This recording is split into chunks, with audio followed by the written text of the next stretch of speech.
I'm Dr. Shalini Singh, Director, ICMR, National Institute of Cancer Prevention and Research, Noida. September is the month for gynecological cancer awareness, and I shall be talking about some gynecological cancers which occur in the female reproductive system. These include cancers of the ovary, fallopian tubes, uterus, cervix, vagina, and vulva. Cervical cancer is the most common gynecological cancer, followed by the cancer of the uterus, ovary, vulva, vagina, in that order. Most of the cervical cancer cases occur in developing countries, and India is also one of them. It has been noted recently that there has been a significant decrease in the incidence of cervical cancer in the cancer registries in India, which is an encouraging sign. Now I'll tell you some of the risk factors for gynecological cancers, and we will begin with the risk factors for uterine cancer and ovarian cancer, which are somewhat similar. Obesity and diabetes are important risk factors for both these cancers. Besides this, women who have had earlier breast cancer or colon cancer or ovarian cancer, or their family members have had these cancers, also have a higher risk of uterine and ovarian cancers. Apart from that, women who have never had children or who have had very early menarche, which is onset of menses less than 12 years of age, or a late menopause, that is more than 55 years of age, are also at risk of developing uterine cancer. For ovarian cancer, women who have had late pregnancies or childbirths and are advanced in age or have received hormone treatment after menopause are at risk. Uterine cancer can be prevented by taking oral contraceptive pills, which are combination pills, like they have both estrogen and progesterone. Using a progesterone secreting intrauterine device is also protective. Besides that, maintaining a healthy body weight, controlling diabetes, and in case one has endometrial hyperplasia, regular follow-up of endometrial hyperplasia is important. The commonest signs and symptoms of uterine cancer are unusual bleeding, spotting, or abnormal uterine bleeding. Sometimes in the pap smear test, abnormal glandular cells are detected, which can indicate uterine cancer. Pain in the lower abdomen is also one of the signs for uterine cancer, and one should not ignore it if it is going on for some time. For uterine cancer, again, avoiding obesity, unnecessary hormone treatment are important. For early detection and screening, there's really no test which can detect ovarian cancer early. But there are sometimes vague symptoms, feeling of bloatedness or heaviness in the lower abdomen, and if one has those symptoms, one should go for a checkup. The risk for cervical cancer, vaginal cancer, and vulval cancers are quite similar. Usually, these women have had infection with the virus, which is called the HPV virus or the human papilloma virus. The 16 and 18 strains are most notorious for causing these cancers. Besides that, use of tobacco, having multiple sex partners, and spouse having multiple sex partners expose one to these infections. For cervical cancer, it has been seen that women who have early marriage or early sexual debut and have frequent or multiple childbirths are also at risk. So, to avoid cervical, vaginal, and vulval cancers, one should adopt safe sexual practices, avoid tobacco and alcohol use. It is also very important to note that this is one cancer where vaccination can prevent this cancer. So, for cervical cancer, one should take HPV vaccination, and this vaccination should be given to young girls before they begin their sexual intercourse. Regular screening is available for detection of cervical cancer, in the government program, and this is done using either pap smear or visual inspection with acetic acid. A new technique of using HPV DNA testing is also available and can be used. These tests should be carried out at a frequency of 5 years, depending upon the method used. For vulval cancer, there is no specific test besides getting yourself regularly examined, or unless there is any signs and symptoms or abnormal discharge from the vagina, that one should approach the doctor. So I hope this information is useful for women, and it will motivate all of you to get a regular gynecological checkup done under the National Cancer Control Program. Thank you.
A very good afternoon to everyone. Welcome to all the participants and speakers and attendees who have joined this panel discussion that marks the Gynaecological Cancer Awareness Month, which has been organized by Voice of Healthcare and is supported by AstraZeneca. The topic of this panel discussion is Gynecological Cancers, Understanding the Need of the Hour. Allow me to welcome and introduce all the panelists. First off, we have Dr. Shona Nag. Ma'am is the Director Oncology, Sahyadri Hospitals, Pune. Dr. Pallavi Shukla, she is an Associate Professor of Preventive Oncology, All India Institute of Medical Sciences, Delhi. Then we have Dr. Srivastav. Ma'am is Senior Consultant Obs and Gynea at Sir Ganga Hospital, New Delhi. We also have Dr. Abhishek Yadav. He is Consultant Medical Oncology, Yashoda Hospital, Ghaziabad. And Dr. Rahul S. Kanaka, he is a Consultant Surgical Oncology, Columbia Asia Hospital, which is a unit of Manipal Hospitals, Whitefield, Bangalore. While sharing his expert views, Dr. Rahul will also be moderating this session. I once again welcome all the speakers and panelists and would now hand it over to Dr. Rahul. Dr. Rahul, over to you and we can start with the session. Yeah, thank you. Thank you, Kushbu. So I invite all the eminent speakers, Dr. Shobha Nag, Dr. Pallavi Shukla, Dr. Mala Srivastav, and Dr. Abhishek Yadav for a panel discussion on gynecological cancer, understanding the need of the hour. So month of September is observed as a gynecological cancer awareness month with an aim to encourage women to learn and understand gynecological cancer and how to tackle it. So we'll start with our panel discussion without wasting any time. Dr. Pallavi Shukla, can you elaborate about the gynecological cancer burden in the India and how it is different from other countries? Over to Dr. Pallavi.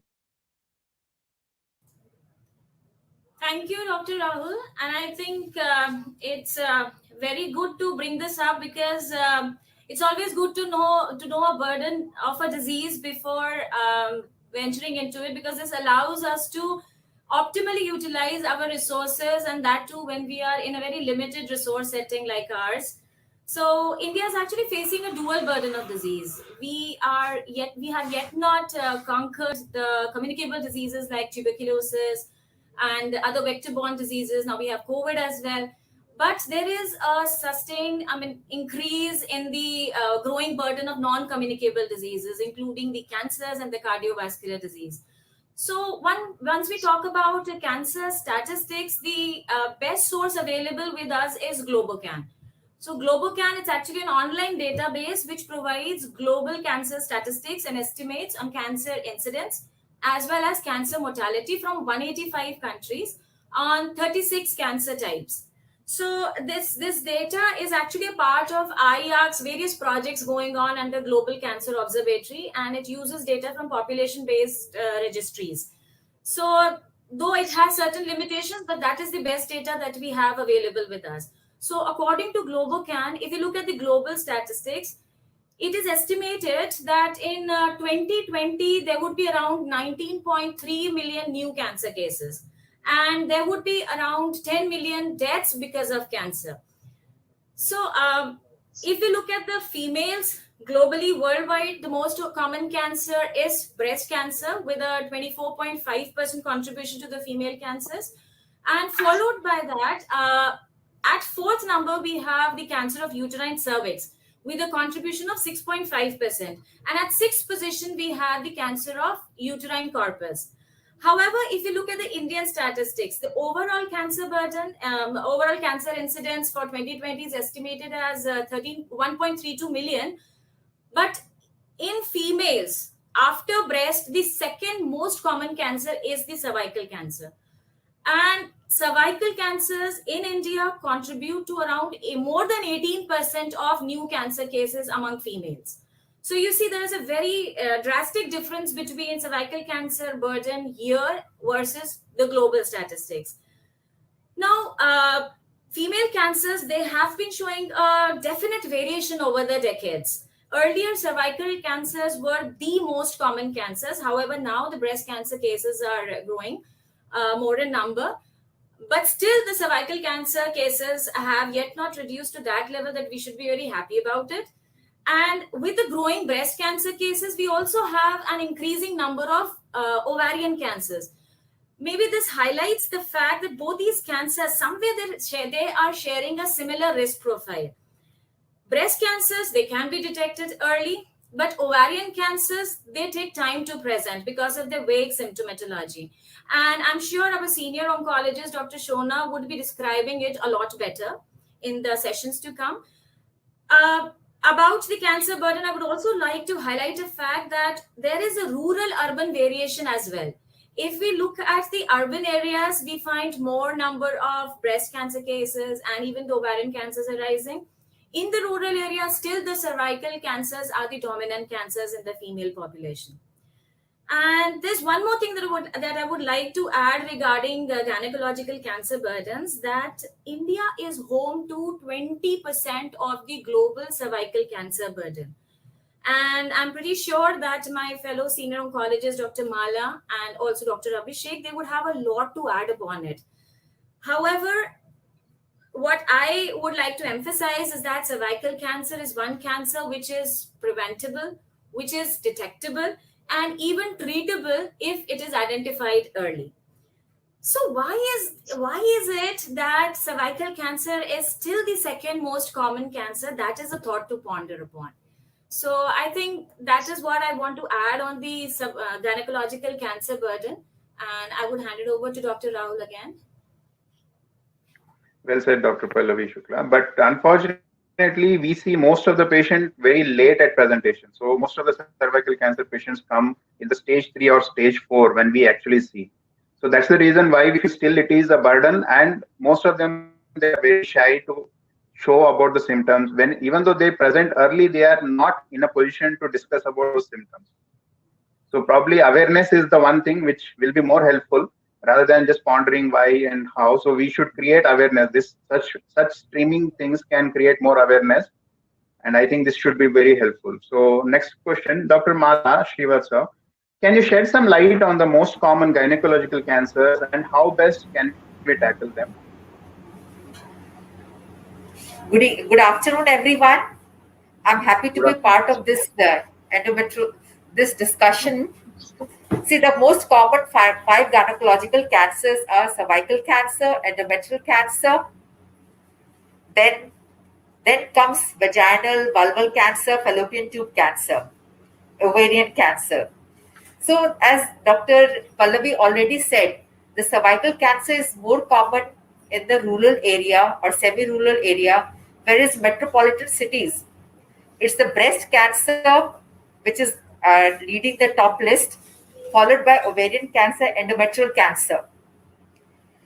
Because these things are coming up in a big way, maybe because of our lifestyle changes. And like you see in the metropolitan cities, the girls are marrying at a later date. Then there are also having lesser number of children. Their obesity is there, lifestyle changes is there, more cases of PCOS. Then smoking habits, other lifestyle changes are there, which is contributing to the gynecological cancers. Though breast cancer is a not part of the gynecological cancer, but incidence of breast cancer is rising like anything in the metropolitan city. And most of these patients, they come to the gynecologist first, and then when we refer them, then they go to the surgical oncologist or surgical partners. So all the gynecologists should be very much aware of these gynecological cancers and how to tackle them.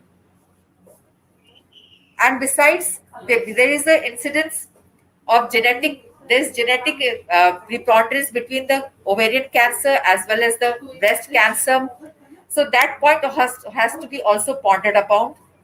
Then we know that the cervical cancer is due to HPV DNA virus, and it also we know that there is a vaccine which is available for HPV DNA, and we have to sensitize all the gynecologists as well as a pediatrician for looking after the adolescent girls that how to tackle and prevent the cervical cancer. This is how we think the sensitization of all the gynecologists regarding the awareness of early signs of the cervical cancer, ovarian cancer, endometrial cancer, then vulval and vaginal cancer. Then only we can handle these cases, diagnose them in time, and treat them if possible in the early stages. If the patient comes to us in the early stages, then only we can treat them and we can give the maximum benefit to our patients. Another thing that we are seeing in the lifestyle changes, most of our patients are coming with PCOS.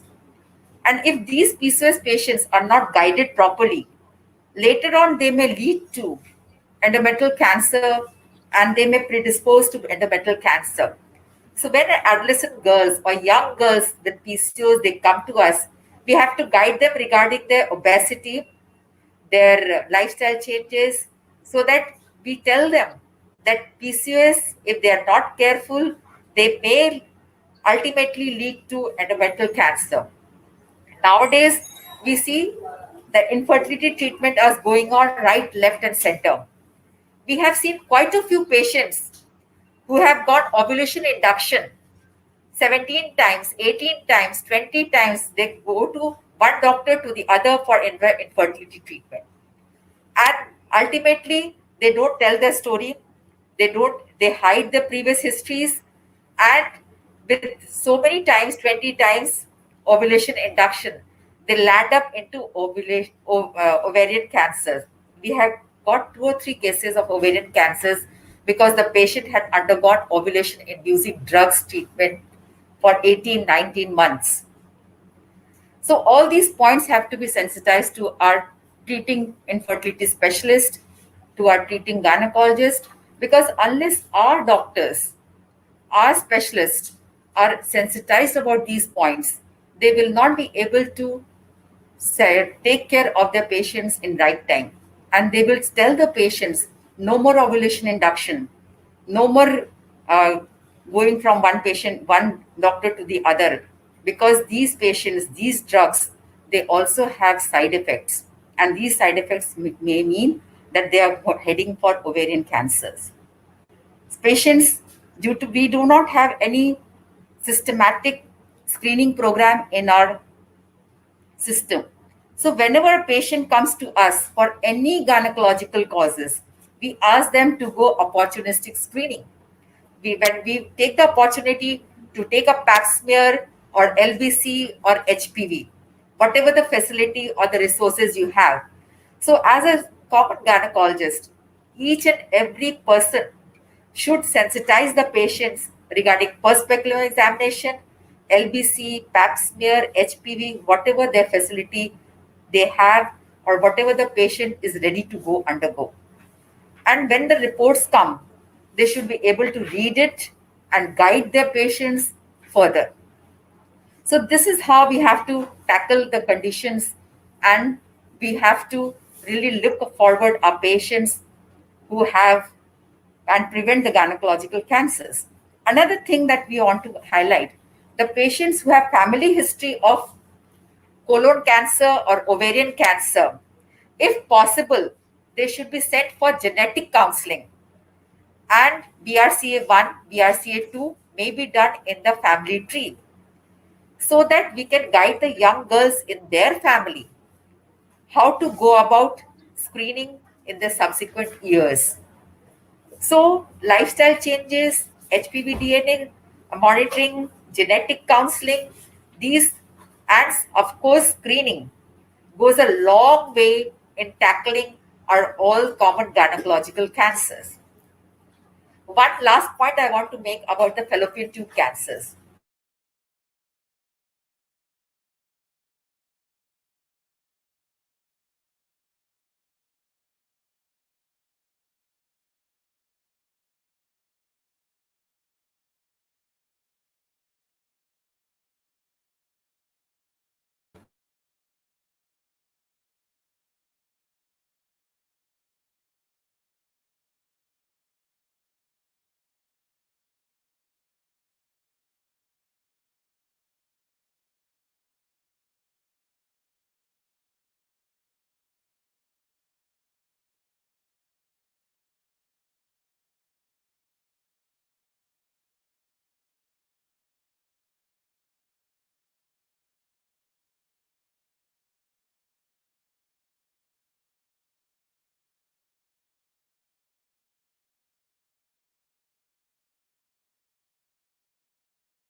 cancers, somewhere they are sharing a similar risk profile. Breast cancers, they can be detected early, but ovarian cancers, they take time to present because of the vague symptomatology. And I'm sure our senior oncologist, Dr. Shona, would be describing it a lot better in the sessions to come. About the cancer burden, I would also like to highlight a fact that there is a rural-urban variation as well. If we look at the urban areas, we find more number of breast cancer cases and even the ovarian cancers arising. In the rural areas, still the cervical cancers are the dominant cancers in the female population. And there's one more thing that I would like to add regarding the gynecological cancer burdens, that India is home to 20% of the global cervical cancer burden. And I'm pretty sure that my fellow senior oncologist, Dr. Mala, and also Dr. Abhishek, they would have a lot to add upon it. However, what I would like to emphasize is that cervical cancer is one cancer which is preventable, which is detectable, and even treatable if it is identified early. So why is it that cervical cancer is still the second most common cancer? That is a thought to ponder upon. So I think that is what I want to add on the gynecological cancer burden, and I would hand it over to Dr. Rahul again. Well said, Dr. Pallavi Shukla. But unfortunately, we see most of the patient very late at presentation. So most of the cervical cancer patients come in the stage 3 or stage 4 when we actually see. So that's the reason why we feel still it is a burden, and most of them, they are very shy to show about the symptoms. When even though they present early, they are not in a position to discuss about those symptoms. So probably awareness is the one thing which will be more helpful rather than just pondering why and how. So we should create awareness. Such streaming things can create more awareness, and I think this should be very helpful. So next question, Dr. Mala Srivastav, can you shed some light on the most common gynecological cancers and how best can we tackle them? Good afternoon, everyone. I'm happy to be part of this this discussion. See, the most common five gynecological cancers are cervical cancer, endometrial cancer, then comes vaginal, vulval cancer, fallopian tube cancer, ovarian cancer.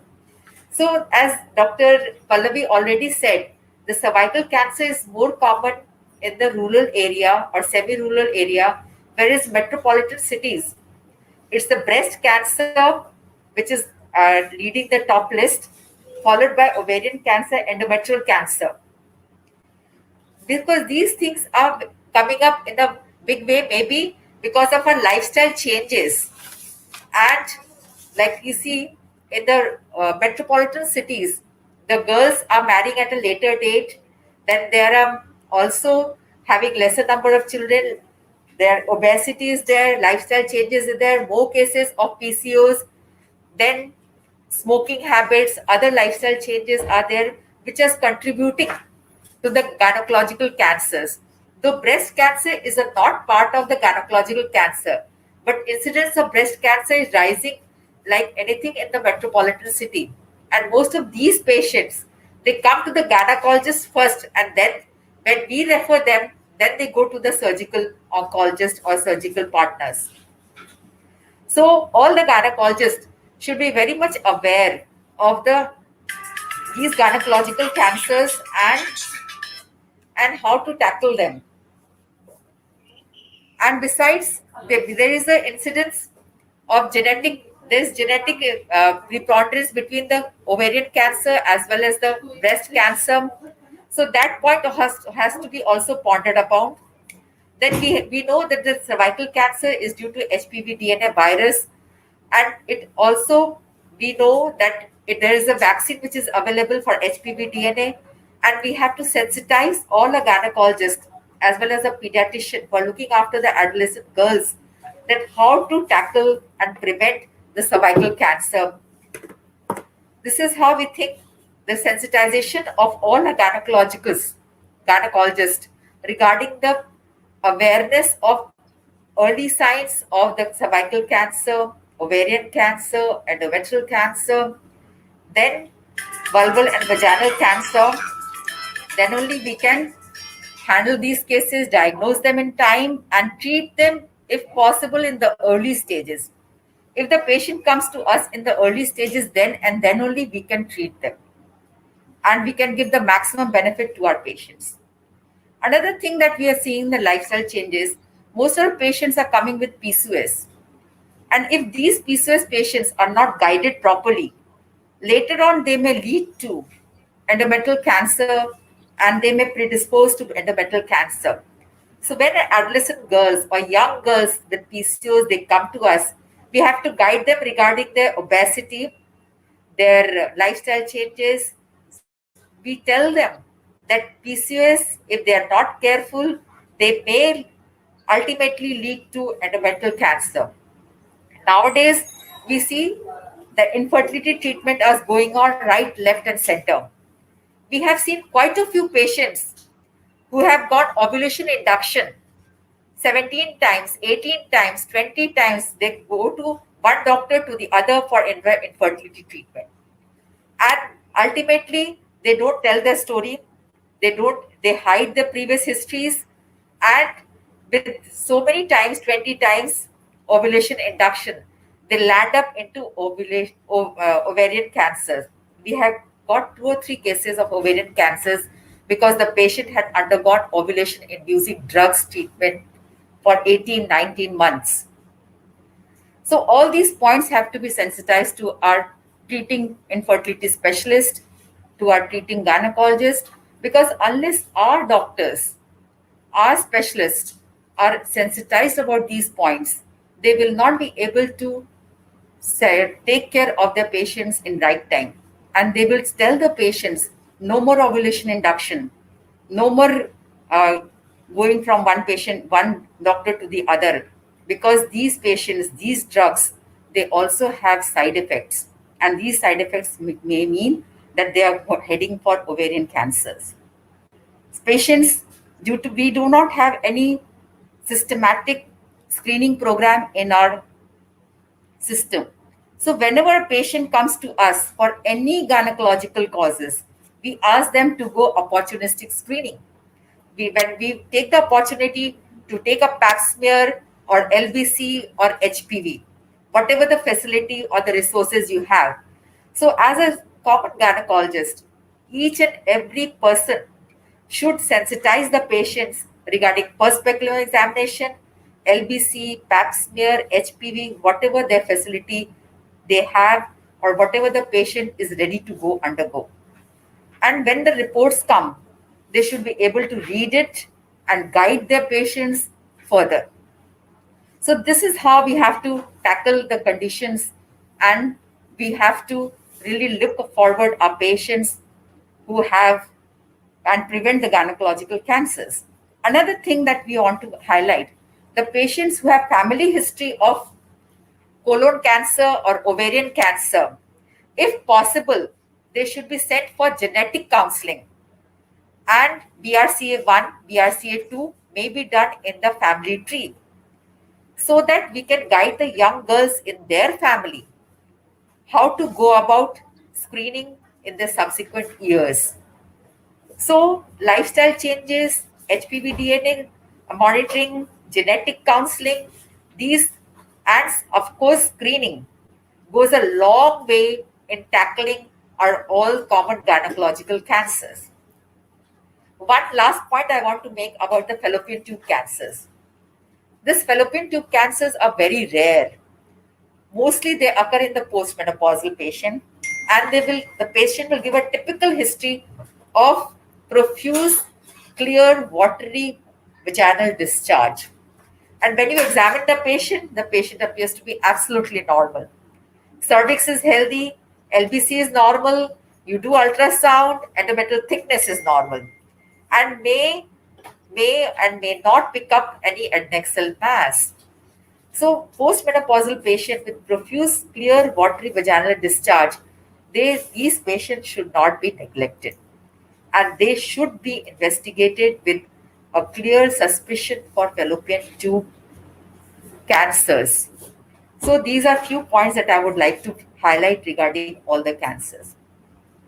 And regarding vulval cancers, whenever a patient comes with persistent pruritus vulva, even after giving treatment, or there is a white lesion of the vulva, these patients should also be investigated thoroughly. And if necessary, biopsy should be done and the patient should be treated. Maybe we can catch these patients early in their vulval cancer stage and better treatment could be given to them. So I think these are the points that I would like to make about gynecological cancers and how best we can tackle them. Thank you, ma'am. You covered most of the things and almost all the important cancers you have covered and how to diagnose and how to go about it. And along with that, we also see some of the benign conditions like endometriosis. Is there any link between endometriosis and ovarian cancer? Ma'am, Dr. Shona Nag, ma'am, can you please explain about endometriosis and ovarian cancer risk and how do we ensure catching this disease very early? Right. So thank you for that. And I think we need to understand, first of all, what endometriosis is. So it's a disease mainly in the young women. And it's when this tissue in the endometrium or the uterus also starts developing in outside the uterus, most commonly in the pelvis or in the ovaries. And we also have to understand that this is a common condition, and the pain that women get during their periods is very debilitating. So, pain is one of the major side effects of pelvic pain in endometriosis, and the other is infertility. So, this infertility is cropping up a number of times, and yes, certainly the risk factors for infertility are similar to that of ovarian cancer and breast cancer as well. So, when you look at this inflammatory condition called endometriosis, there has been for several years, 30, 40 years, they've tried to study the link between endometriosis and ovarian cancer. And it's important to remember that many studies have been positive, others have been negative, but the risk is not huge. So, I'll try and put it into perspective for you. In the course of a lifetime, and if we look at the Western statistic, because that's where we have a lot of data, the risk of a woman, a normal woman, developing ovarian cancer during her lifetime, should she live up to 72, 75, is about 1.3%. And if you look at a woman with endometriosis, her risk of developing ovarian cancer during her lifetime is 1.8%. So it's not that huge a risk that it's so many times more. And just to illustrate this a little further, we talked about the previous speaker mentioned BRCA testing. Now, BRCA mutations are the most important risk factor for getting ovarian cancer. And the risk for a woman with a BRCA1 or 2 mutation getting ovarian cancer in her lifetime is as high as 11 to 39%. So where is 1.3%, 1.8%, and 11 to 39%? So you've got to look at it in context. Having said that, a lot of women will come and say, Doc, I have endometriosis. Should I get my uterus out? Should I get my ovaries and tubes out? There's absolutely no need for these preventive surgeries. You have to tell these women that the risk is indeed small. We just have to keep a close watch, and reassurance is critical. Now, most women with endometriosis do not develop ovarian cancer. So women need to be aware, not worried. The other point I would like to make is by chance, if this woman with the endometriosis background does seem to get or does get ovarian cancer, it's usually at a younger age, and because she's been under such careful follow-up for endometriosis, these cancers are usually detected earlier and they have a somewhat better prognosis.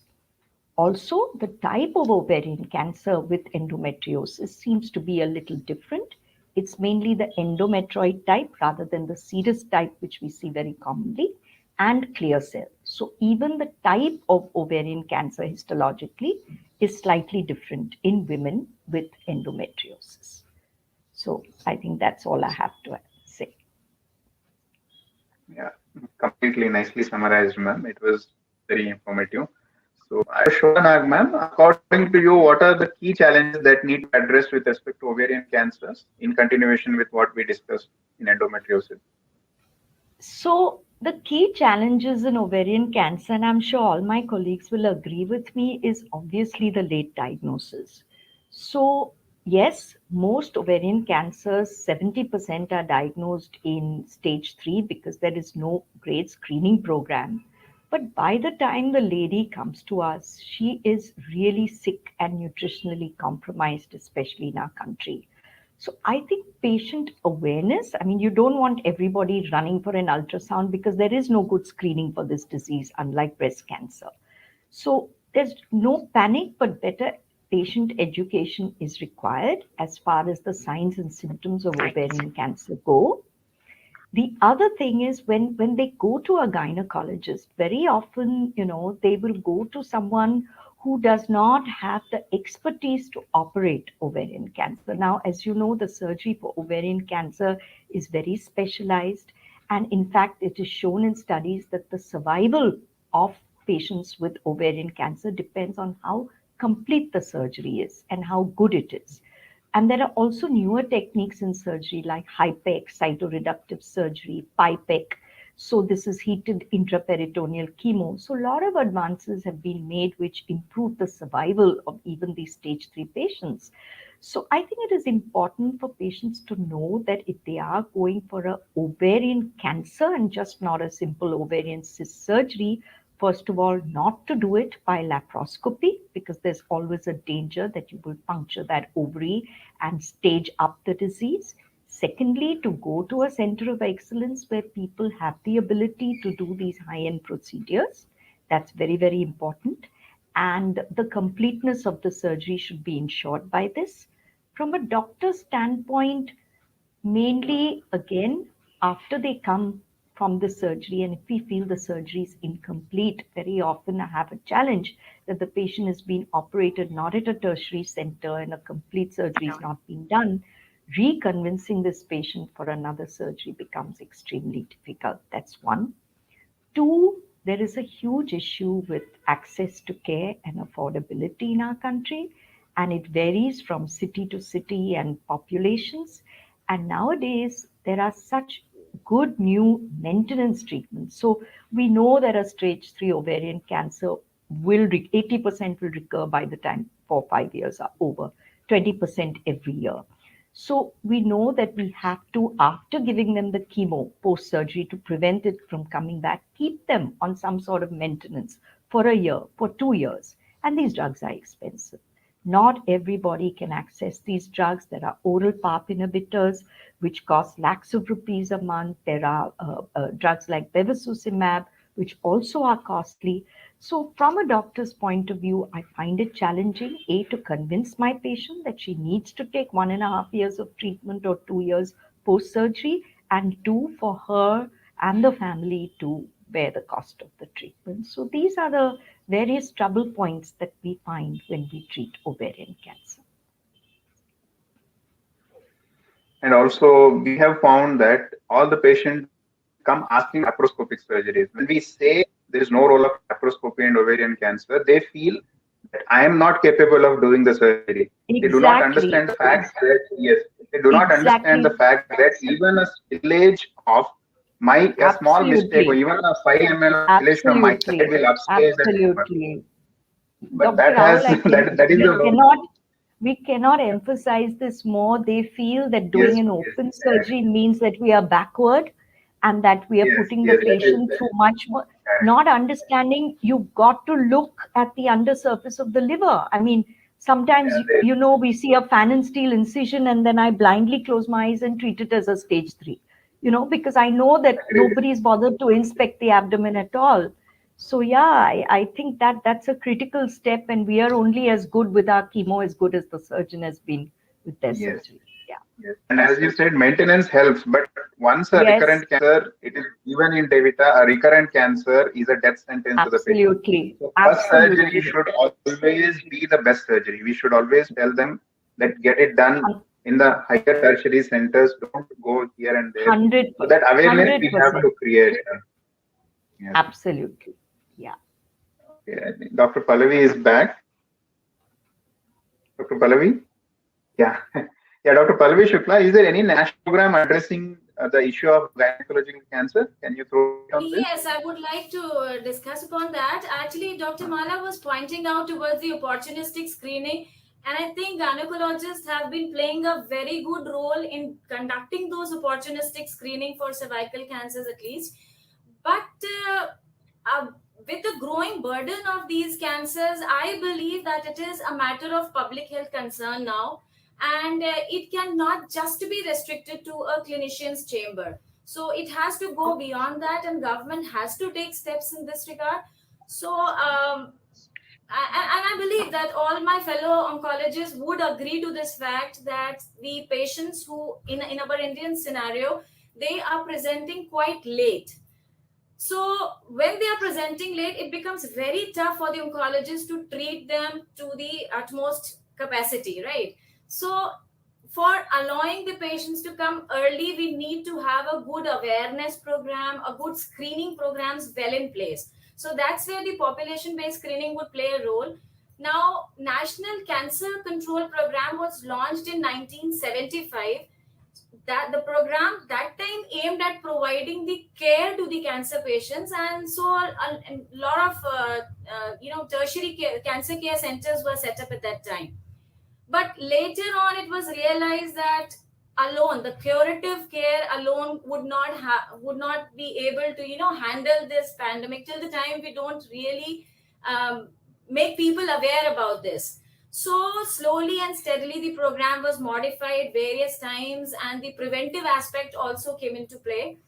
So in 2010, government realized that maybe if we merge together the non-communicable disease program with the cancer control program, because we are having the same target beneficiary and we are having a similar kind of risk which is sharing between these in these two programs.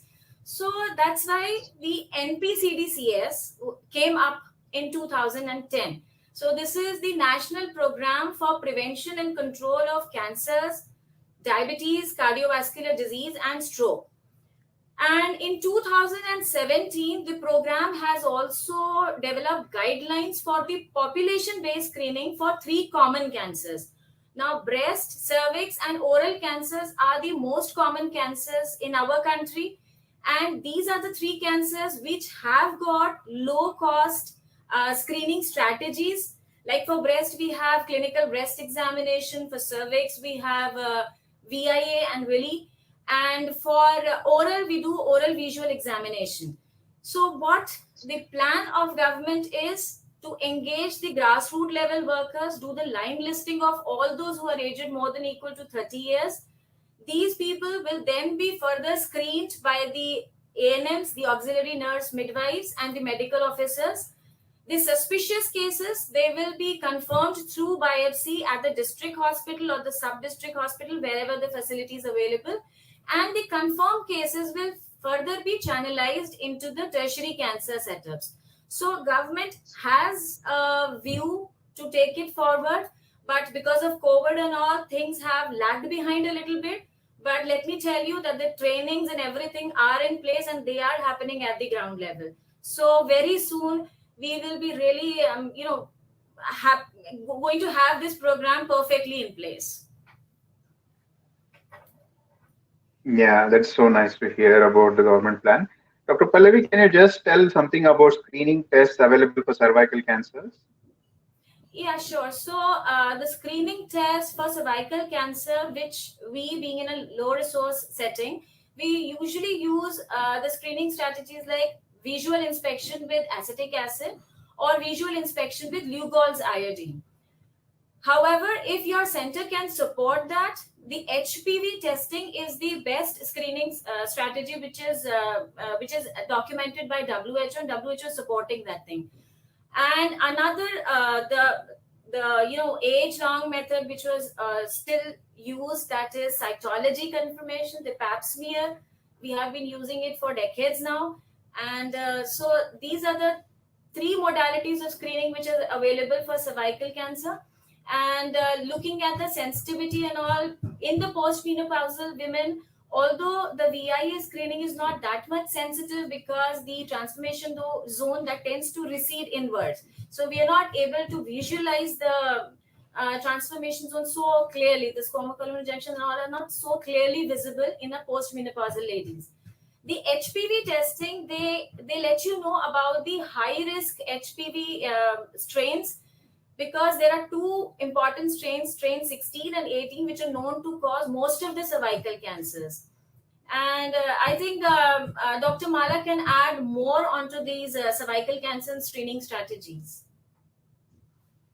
Dr. Mala Srivastav, can you just add few points about cervical cancer screening strategies and also any role of vaccine in preventing the gynecological cancers? See, basically, as I told earlier, we do not have any systematic screening program, but almost all the gynecologists are doing opportunistic screening. Whenever the patient comes with any complaint, we take the opportunity to examine any gynecological complaint. We take the opportunity to do the perspective examination and do either LBC or HPV depending on the patient desire. Because one of the screening modalities we do offer to our patient. All our patients, and we counsel them that there is a presence of HPV vaccine which can actually prevent cervical cancer almost to 90%. So we tell all our patients to sensitize their daughters or the patients who come for the delivery. We offer them so that in the postpartum period, they can take this vaccine to prevent cervical cancer. And we try to promote this vaccine to almost all our patients. Whether they are ready to take it or not take it, at least we give them this knowledge, this information that there is one cancer which can be prevented by a vaccine. Like the diseases which can be prevented by vaccine, there is one cancer, cervical cancer, which can be 90% prevented by one kind of vaccine, and this benefit should be given to their family members, to the patient who is coming, and to the daughters. And if this is a grandma, to the granddaughters. Because we want to tell them that between 10 to 14 years, they will require only 2 doses. After 15 years, they will require 3 doses. So if we can catch them early, we can give the benefit of 2 doses to our young girls. This is one thing we want to promote, and we tell them through when they come to our clinic for any reason. And we also tell them, though rare, but HPV vaccine can also to some extent 40% prevent vaginal cancer and 40 to 50% vulval cancer as well. So these are rare cancer, and they may not have, the vaccine may not have lot of impact on vulval or vaginal cancer, but on documentation there is a reason that we can prevent them. And when the young girls, they come to us for family planning, contraception, we can also guide them when we are counseling them for contraception. We tell them that oral contraceptive pills, if they're taking for some time, maybe 5 years or so, that definitely reduces the incidence of ovarian cancer in the subsequent years. This knowledge also we give, because we talk about the benefit, side effects, advantages, disadvantages of oral contraceptive pills or any other contraception. As a part of our counseling, we tell them that taking OC pills to some extent may prevent ovarian cancer. Besides, if we get a family history of patients or patients whom we have treated with ovarian cancer, we counsel them that the young girls in the family or their cousins, they should go for risk-reducing salpingo-oophorectomy. They should go for screening for by ultrasound pelvis so that we can catch this malignancy in the early stage. We should offer them risk-reducing salpingo-oophorectomy. And if the patients are young and they have a high risk of having ovarian cancer, or maybe they are BRCA1 or BRCA2 positive, then we can also offer them risk-reducing early salpingectomy if between the age of 35 to 40, and maybe at a later stage, we can offer them after keeping them on regular follow-up. Later, then we can call them for risk-reducing salpingo-oophorectomy. Because as a gynecologist, we should be able to tell these points to our patient enrich them with the knowledge, with the information, so that our patients can make an informed decision regarding how to prevent cancers, common cancers in their day-to-day life, and how can they be aware. Whenever a patient comes to us in our clinic for any reason, we should tell them that whenever they have abnormal uterine bleeding, unexplained blood weight loss, vaginal discharge, which is blood stained or purulent, they have constant fatigue, loss of appetite or feeling of full all the time, pain in the pelvis or abdominal area, changes in their bowel or bowel habits, then they should be sensitized. They must come to the gynecologist. What happens? They go to general physician with symptoms of dyspepsia, fullness, weight loss, and they have been treated with antacids. They've been treated with antacids, and the general physician do not bother to do an ultrasound pelvis. And when they come to us, they're coming at a late stage of ovarian cancer. So these points we have to, whenever we get any patients for any reason, especially obstetrician, when we get the patients in the antenatal period, postpartum period, and when we're counseling them for contraception, there are few points we can definitely highlight regarding prevention of important cancers. As Dr. Shona also said, the breast self-examination.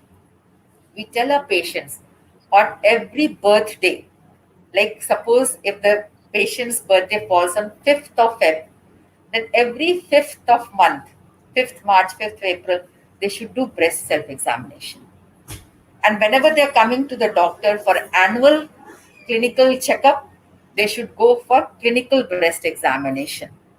So this is how we can also talk to our patients regarding sensitization of picking up early breast cancers as well as early malignancies in other states. So, and definitely vaccination goes a long way in preventing the most important cancer in our country, that is cervical cancer. And we get families where 2 or 3 family members had cancers or patients with colonic cancers. We should offer them genetic counseling. We should try to do the BRCA1 and BRCA2, and the family clusters should come for genetic counseling as well as for checkups. This will go a long way in preventing the most important cancer, that is the ovarian cancer, which is difficult to treat. And because even if you catch the patient in the first stage and you do a complete surgery, we know these patients come with recurrence at a later date. Whatever may be the reason, maybe because there are persisting ovarian cancer stem cells are there, which are persisting, and a lot of research is going on regarding this ovarian cancer stem cells. So, but that is a later part of the research. But we have to catch our patients early, prevent our cancers, and make our patients healthy. That is what is our motto, and we should try to do that. Ma'am, do you use CA-125 levels as screening for ovarian cancer, or what is your thought on that? CA-125 is not used as a screening. We prefer to use ultrasound pelvis as a screening modality because CA-125 can be raised not only in malignancy but also in endometriosis, tuberculosis, or inflammation of any site. So it is a very non-specific marker. It can be used for prognosticating or maybe follow-up of ovarian cancer. But for a diagnosis or screening, it's not a very good modality. So CA-125 is not as a screening modality. Maybe better is to use annual ultrasound pelvis as a screening modality for ovarian cancer. Yeah, I raised this question because I see so many men getting CA-125 done as a screening for malignancies because of these labs who do all the group of tests where CA-125 is also done. So I feel like laughing at them with having CA-125 done, even we are not using that for ovarian cancer itself, but people are doing it left and right center. I just wanted to get a point view from you.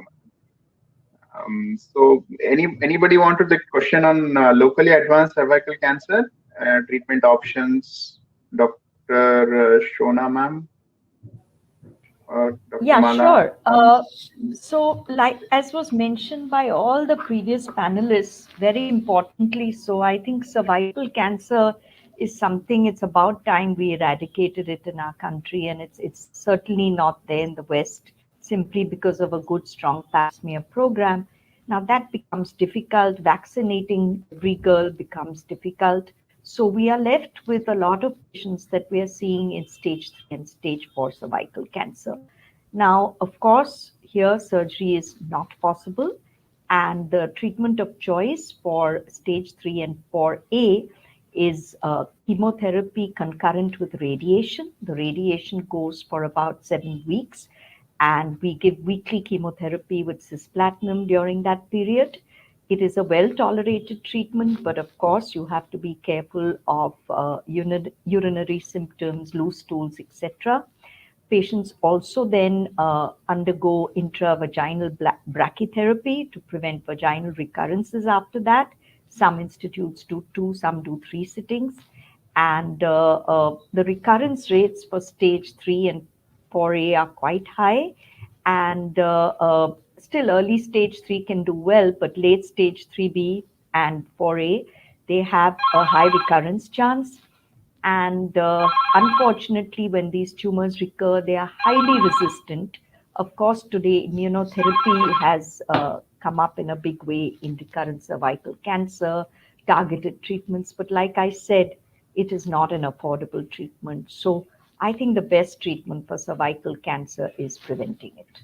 That is the most logical and the most feasible option for women in our country.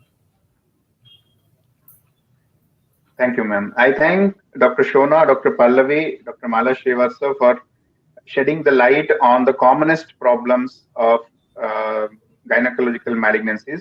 I hope we covered most of the important things. Ma'am, can I have a take-home message from each one of you, Dr. Shona, ma'am? So my take home to all the women out there is don't be afraid to undergo cancer screening. We are blessed that we have the 2 cancers, breast and cervix, which are easily picked up because they are superficial and it can lead to early diagnosis and cure. So please don't ignore yourselves and come forward and do your testing and breast self-exam regularly. Thank you, ma'am. Dr. Pallavi Shukla?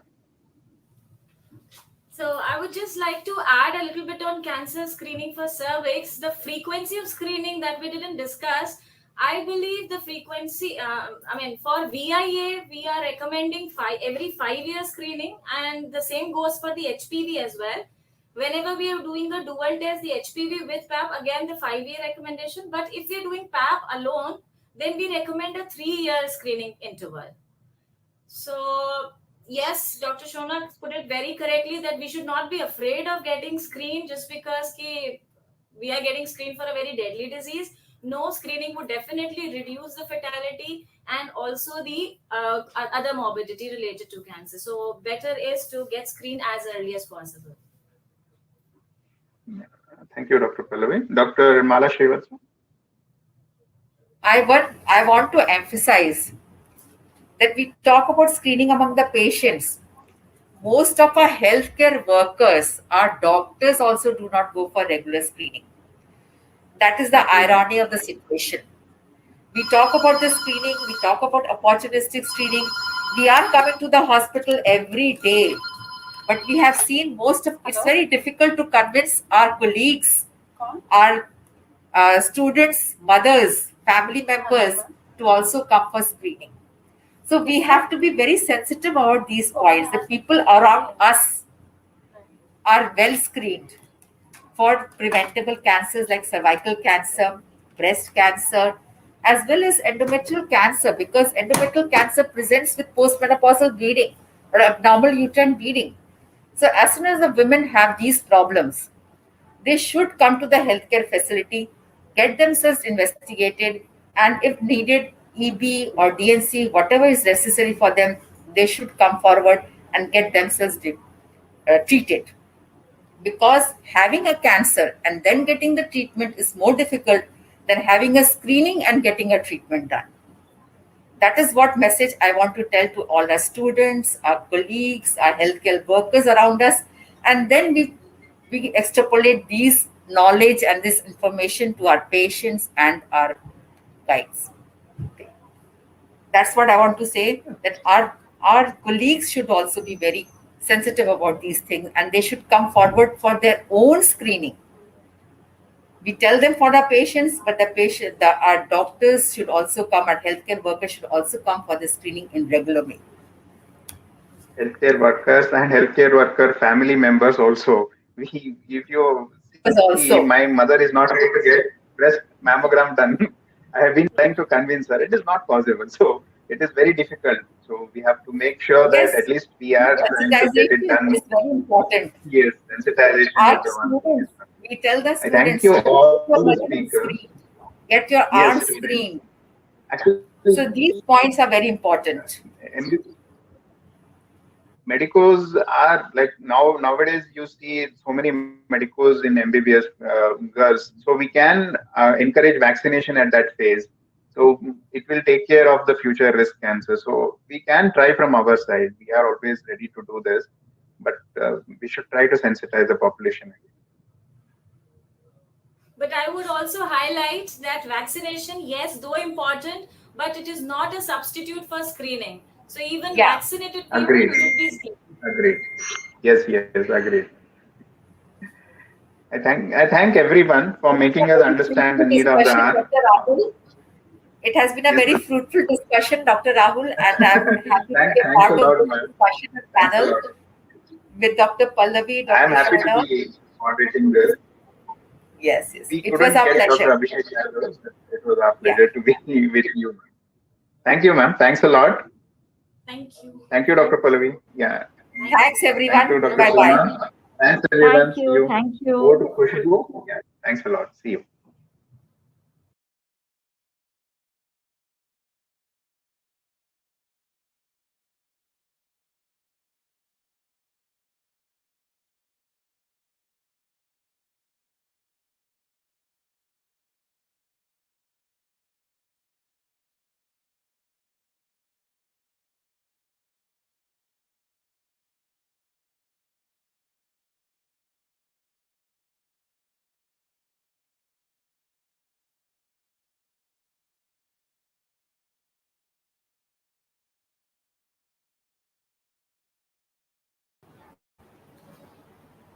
Good morning, colleagues.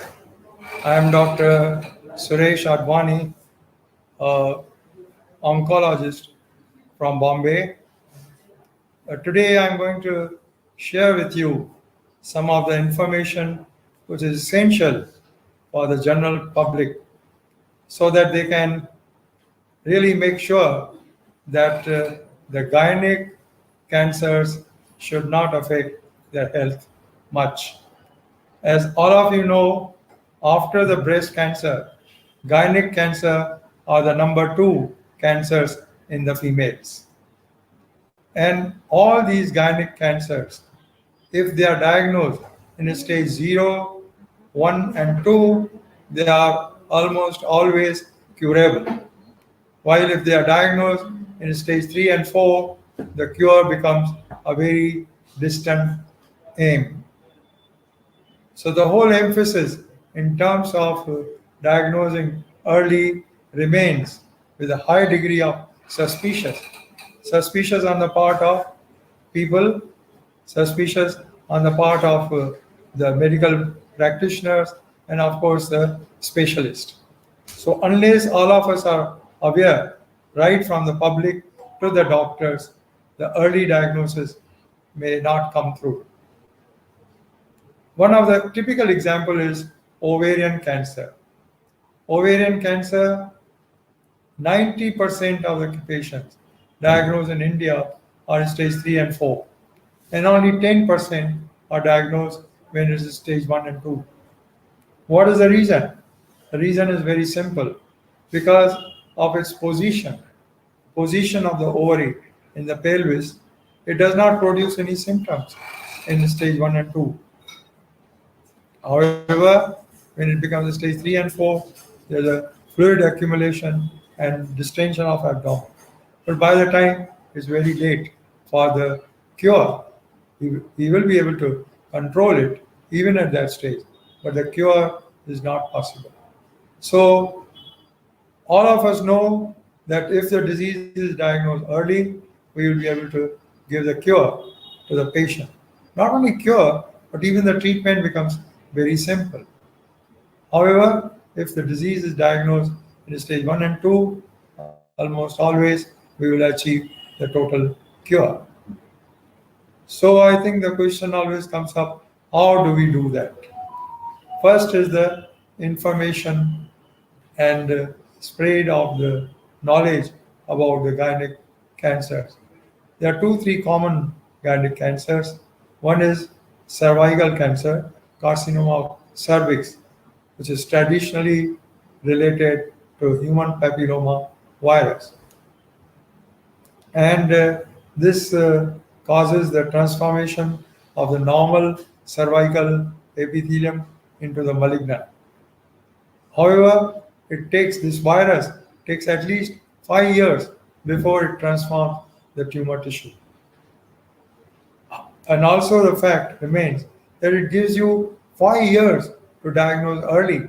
So if we have to diagnose in stage 0, where it is what we call it carcinoma in situ, that is very, very early stage of the cancer, you have almost 2-3 years. And during this 2-3 years, if we do the pap smear is a very common term which is used in our language, where they just take a swab from the cervix, and in that you can diagnose the disease. That is called stage 0. And if you diagnose in stage 0, it's curable by a simple surgery. So I think that's an important thing that we have to remember. Pap smear is the only way to diagnose the disease early and prevent the mortality, because it can, at that stage, they can be cured. That's why we recommend that all ladies should undergo pap smear test every year or every alternate year. And we can diagnose the disease very early. Second thing is the ovarian tumor, uterine tumor. They are also quite common. Again, they are diagnosed late. Fortunately, uterine cancer is diagnosed early because the first thing it gives is the bleeding, irregular bleeding by vagina. And that's how we can suspect and do the surgery quickly. Ovarian tumor does not produce the symptom till it is late.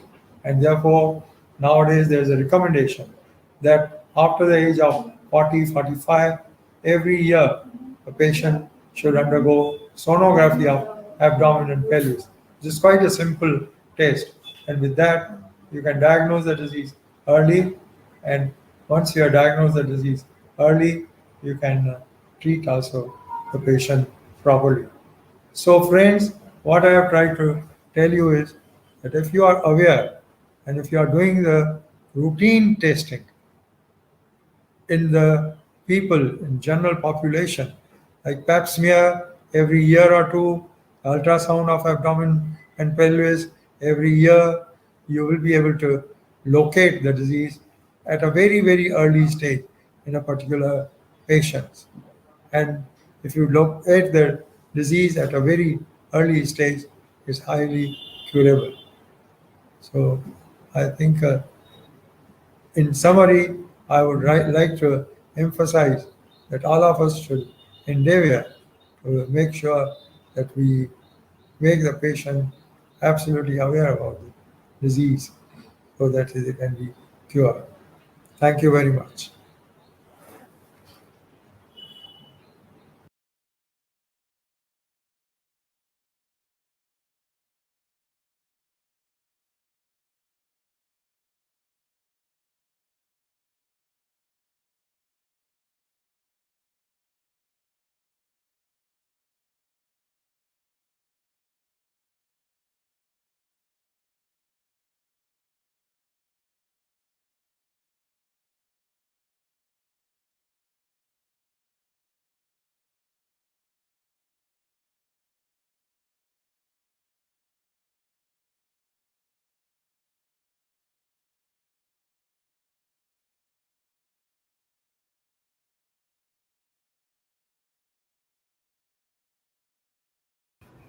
Hi everyone, a very good afternoon and welcome to all the speakers and welcome to all the attendees to this very special Gynecological Cancer Awareness Summit that is organized by Voice of Healthcare and has been supported by AstraZeneca.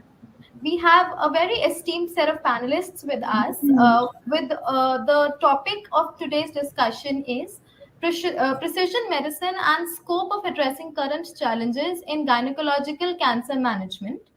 The speakers for this lineup is Dr. Rupinder Sekhon. She is Senior Consultant in Chief Gynecologic Oncology, Rajiv Gandhi Cancer Institute and Research Center. We have Dr. Colonel R. Rangarao. He is the chairman of Paras Cancer Center, Paras Hospitals, Gurugram. Yeah, hello. We have Dr. Satinder Kaur with us. She is clinical lead and senior consultant, Gynecological Oncology, Delhi Dharamshila Narayana Super Speciality Hospital. And we have Dr. Amita Maheshwari with us. She is professor and head division of Gynaecologic Oncology, Tata Memorial Center, Mumbai. And this session will be hosted by Dr. Rohit Raghunath Ranade. He is consultant gynecology and robotic surgery, HIPEC surgeon, Narayana Majumdar Shaw Medical Center, Bangalore. I welcome all the panelists and over to you, Dr. Rohit. You can take over the session and we'll start the discussion. Thank you. Thank you. Thank you very much for the introduction. Welcome to all the panelists. The panel discussion is regarding the current challenges in the gynecological cancer awareness as a part of the summit. And we all know that September is a month of gynecological cancer awareness month. And we as practicing oncologists know that gynecological cancers are one of the most important cancers which a treating oncologist sees. And if you look at the commonest cancers in women in India, probably breast and ovarian cancer are the most commonest causes of cancer. So it's important that all of us are aware of what are these cancers. So in general, we will be having an interactive panel discussion, and just to focus on what are the key challenges which take place in the management of gynecological cancers, and with technology, how much of the cancer management has changed, and has the survival improved, and are we doing a better job and giving a better quality of life to our patients. So I start with Dr. Satinder. Dr. Satinder is she's a consultant at Narayana Super Speciality Dharamshila Cancer Hospital in Delhi. Dr. Satinder, what are the common gynecological cancers in India and what you see in your practice? So when we talk about gynecological cancers, these are the cancers related to female reproductive tract. And it includes the cancer of cervix, uterus, which is also called the endometrial cancer, and ovarian cancers, and some cancers of vulva and vagina, which are rare. So when we talk about Indian status, Indian scenario, amongst the gynecological cancers, and overall also, if we see, after the breast cancer, the second most common in Indian females is cervical cancer. And every year, almost around 1.25 lakh females are diagnosed with this cancer. And though we have very good preventive measures for that, which we'll be discussing later, still the incidence has not come down of this cancer in our country, while other countries have actually brought down the incidence to even less than 1,000. And the next common is the ovarian cancer. Ovarian cancer, we have around 45,000 females who are diagnosed with ovarian cancer every year. The problem with ovarian cancer is that 80% of these cancers will be diagnosed in stage 3 and 4, which is usually the advanced stage. And therefore, the mortality with this cancer, the survival rates are very less. The mortality is quite high of these cancer. And in spite of quite good research and going on in ovarian cancer, still we have not been able to achieve very good results. Endometrial cancers or the uterine cancers, they are a little less around. These are basically the disease of developed nations, and accordingly in our country the incidence is around 15 to 16,000 cases per year. But yes, the good point of endometrials are they are usually diagnosed in early stages, and that's why the treatment modalities are available and they can be treated easily. The rare cancers include vulva and vagina, which are a little rare in our country. Okay. Yeah. Thank you for that was quite an exhaustive. You tried to mention. Now coming to first, we'll start off with ovarian cancer. The reason I start with ovarian cancer is I think we are seeing more and more cases of ovarian cancer in our practice. Dr. Rupinder works at a large tertiary and a quaternary care. She's the head of Gynaecology at the Rajiv Gandhi Cancer Hospital in Delhi. Madam, I would just like to ask you what that you see, especially.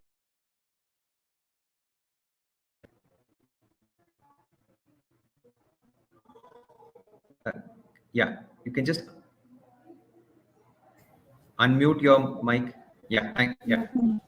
Can you hear me now? Okay, so that would be very nice. The single most challenging feature of ovarian cancer is that it presents very late. So 75 to 80% of the patients, they actually come in stage 3 and mostly stage 3C. So that means the cancer is well out of the abdomen, well out of the pelvis, and it's spread all over the abdomen, and we generally have peritoneal disease as well as mental disease and so on and so forth. And then since the disease has been ignored, if I can call it that, for some time, patients are often hyperproteinemic, their PS is not so good. Then, of course, the financial challenges, because they will definitely require, cytoreductive surgery, which might entail even HIPEC, or if they go to a higher center, which would cost much more. Then the chemotherapy would be at least 6 cycles. So all of that. So generally, that is the sad story of ovarian cancer. And then the roadmap for it is like this: that all of this disease, no matter what kind of research has been done, no matter how many drugs have been introduced, and no matter bevacizumab and olaparib and all that, the progression-free survival has decreased to some extent. But the overall survival still remains almost the same. Maybe a few months here and there, but definitely there hasn't been any path-breaking research in this, so that the patients who are suffering from ovarian cancer can talk and can think in terms of longevity of life. Yeah, thank you. Dr. Satya, If you want me to say something more, I can add to this that yes, please. See, ovarian cancer requires very challenging surgery, and you require definitely a certain amount of expertise for it, which unfortunately in our country is as yet not available in many centers. So you have very few and far between centers who can do a complete cytoreductive surgery. And we know that survival is directly dependent on the kind of clearance that you can do in ovarian cancer surgery. So that every centimeter that is left behind puts down the patient by 6 months. So that is another aspect that we have to address, that we need more trained gynaecologists, or if surgical oncologists are doing that, they need a definite training in doing cytoreductive surgery for cancer ovary. Yeah, these are, I think, very, very important points. Dr. Satyendra, I just wanted to ask you, why is it that majority of these cases present to us in late stages? So it is the biology of ovarian cancers, since majority of them are high grade tumors. So they actually develop within a very less span of time of maybe around a month or so. So usually they do not follow a pattern of which the type 1 few ovarian cancers to follow this pattern of going from a benign to a borderline case to a malignant case. In that case, you can diagnose the tumor early if you are able to get an ultrasound done, or maybe you'll have symptoms. Patient will have symptoms and will present. But in ovarian cancers, majority are high grade tumors, and they don't give much time. And because patient has very vague symptoms, they'll just have gastritis or some nausea, for which they'll go to their physician and they'll be just treated with the symptoms of gastritis. And usually it is quite late by the time the patient is investigated from cancer point of view. Yeah, so that is I think that's diagnosed in 3 yes. So that's a very important point, is because majority of the symptoms are very, very non-specific. I mean, it can be anything, can be from simple gastritis to just abdominal bloating, and that's why we are seeing majority of the cases which present to us in advanced stages. And as Dr. Rupinder rightly said, probably a good surgery is something which is very, very important, where with the aim of achieving optimal cytoreduction should be our goal. And it's better that these surgeries are done at well equipped and with well trained surgeons with gynec oncosurgeons or surgical oncologists with proper training in gynec oncosurgeries. So, and it's always probably a team effort, which is more important because these surgeries are more exhaustive. They are associated with post-operative complications. So they need a multidisciplinary team is something which is very important. Bringing Dr. Rangarao sir into the discussion. Sir, we have seen that as time has progressed, we have seen more and more developments in the chemotherapy for ovarian cancer. So can you just briefly touch about what are different chemotherapy options for ovarian cancer? Yeah, fine. So chemotherapy is given either before surgery or after surgery, and that becomes one of the important parts of the treatment of ovarian cancer to complete the whole treatment. So when the surgeon or the gynecologist feels that the surgery is not possible right in the beginning to remove each and every bit of it, then we go for the chemotherapy, which we refer to as neoadjuvant chemotherapy. Generally, the drugs which are used are the paclitaxel and carboplatin. Everyone prefers to use it in a 3-weekly fashion. That means once in 3 weeks, the cycle is given. If the patient's general condition is not good, in that case, we may resort to weekly, but the results are not so much different, and I think both are same. The weekly is somewhat better tolerated with equally good results, but a little increased incidence of the neuropathy. So we give about 3 cycles in case it is given before surgery, and then assess the patient's condition again, and then discuss with the gynecologist whether it is possible to operate, and then we go for the surgery, followed by 3 more cycles of chemotherapy. And in the event when the surgery is completely done right in the beginning, then we go for 6 cycles of chemotherapy every 3 weeks, preferably every 3 weeks for 6 cycles. And after that, the current management now revolves around something called as a maintenance treatment. And needless to say that this patient will be on a surveillance program with the repeated imaging of the abdomen, chest X-ray, and also the CA125 and the general parameters to be seen. And the maintenance therapy is something which has come in vogue today. The maintenance therapy we tried with the chemotherapy, it has not worked at all. Giving extended chemotherapy is of no benefit, but the maintenance therapy could be with the anti-angiogenic agents, preferably when they are used right from the word go. So anti-angiogenic agents like the bevacizumab, so that when it is used from the beginning and then followed as a maintenance therapy, it has been found to have a prolongation of the progression-free survival, may not have affected the overall survival so much. So generally, we have seen that it is quite beneficial. And I think our Indian experience may have been somewhat better than the Western experience. And most of the people do use it as a maintenance therapy. We are also now resorting to something called as the BRCA testing right in the beginning, or also called as a mutation analysis for the patients. BRCA is nothing but a breast cancer gene, and then this is normally present in all individuals. And when it is mutated or there is some defect in this particular gene, then the biology of the ovarian cancer becomes somewhat different. And in the sense that they have a better prognosis, they are more responsive to the chemotherapy, that is a carboplatin, and then they also benefit from use of the newer drugs called as the PARP inhibitors as maintenance therapy. And that is, I think, one of the most very good advances, and that has made a huge difference. With that, we can actually prolong the progression-free survival of the first time, and then on recurrence, of course, we go for the salvage settings. So in the event of a recurrence earlier, I mean, I just want to recount that when I started my training, the drugs that we were using were only cyclophosphamide, that is endoxil, and cisplatin. We were giving, and this was the pre-Taxol era, pre-Paclitaxel era, and then we were just giving that, and when the patient had a recurrence, which was very usual in 1.5 to 2 years time, and when the patients recurred, that time we didn't have anything. I mean, that was a very sorry state of affairs. And today we have multiple agents, whether it's with a doxorubicin, whether it is a gemcitabine, whether it is many agents are available today, platinum refractory and platinum sensitive agents, plenty of them are there. So I think the choice has become much better. And in short, the chemo, though we are not improving the overall survival such an extent, but I think what we've done is that the ovarian cancers some of them have become chronic cancers, and we use one after the other treatment. And then I think that is something good achievement. And we've seen people living for 5 years, 6 years, 10 years also. And those are good prognostic group as a chronic patients with disease, not without disease. So I think that's what has changed in the ovarian cancers. Absolutely, sir. I think that was spot on. I think we have managed to change from a pre-Taxol era to the era of maintenance therapies with PARP inhibitors.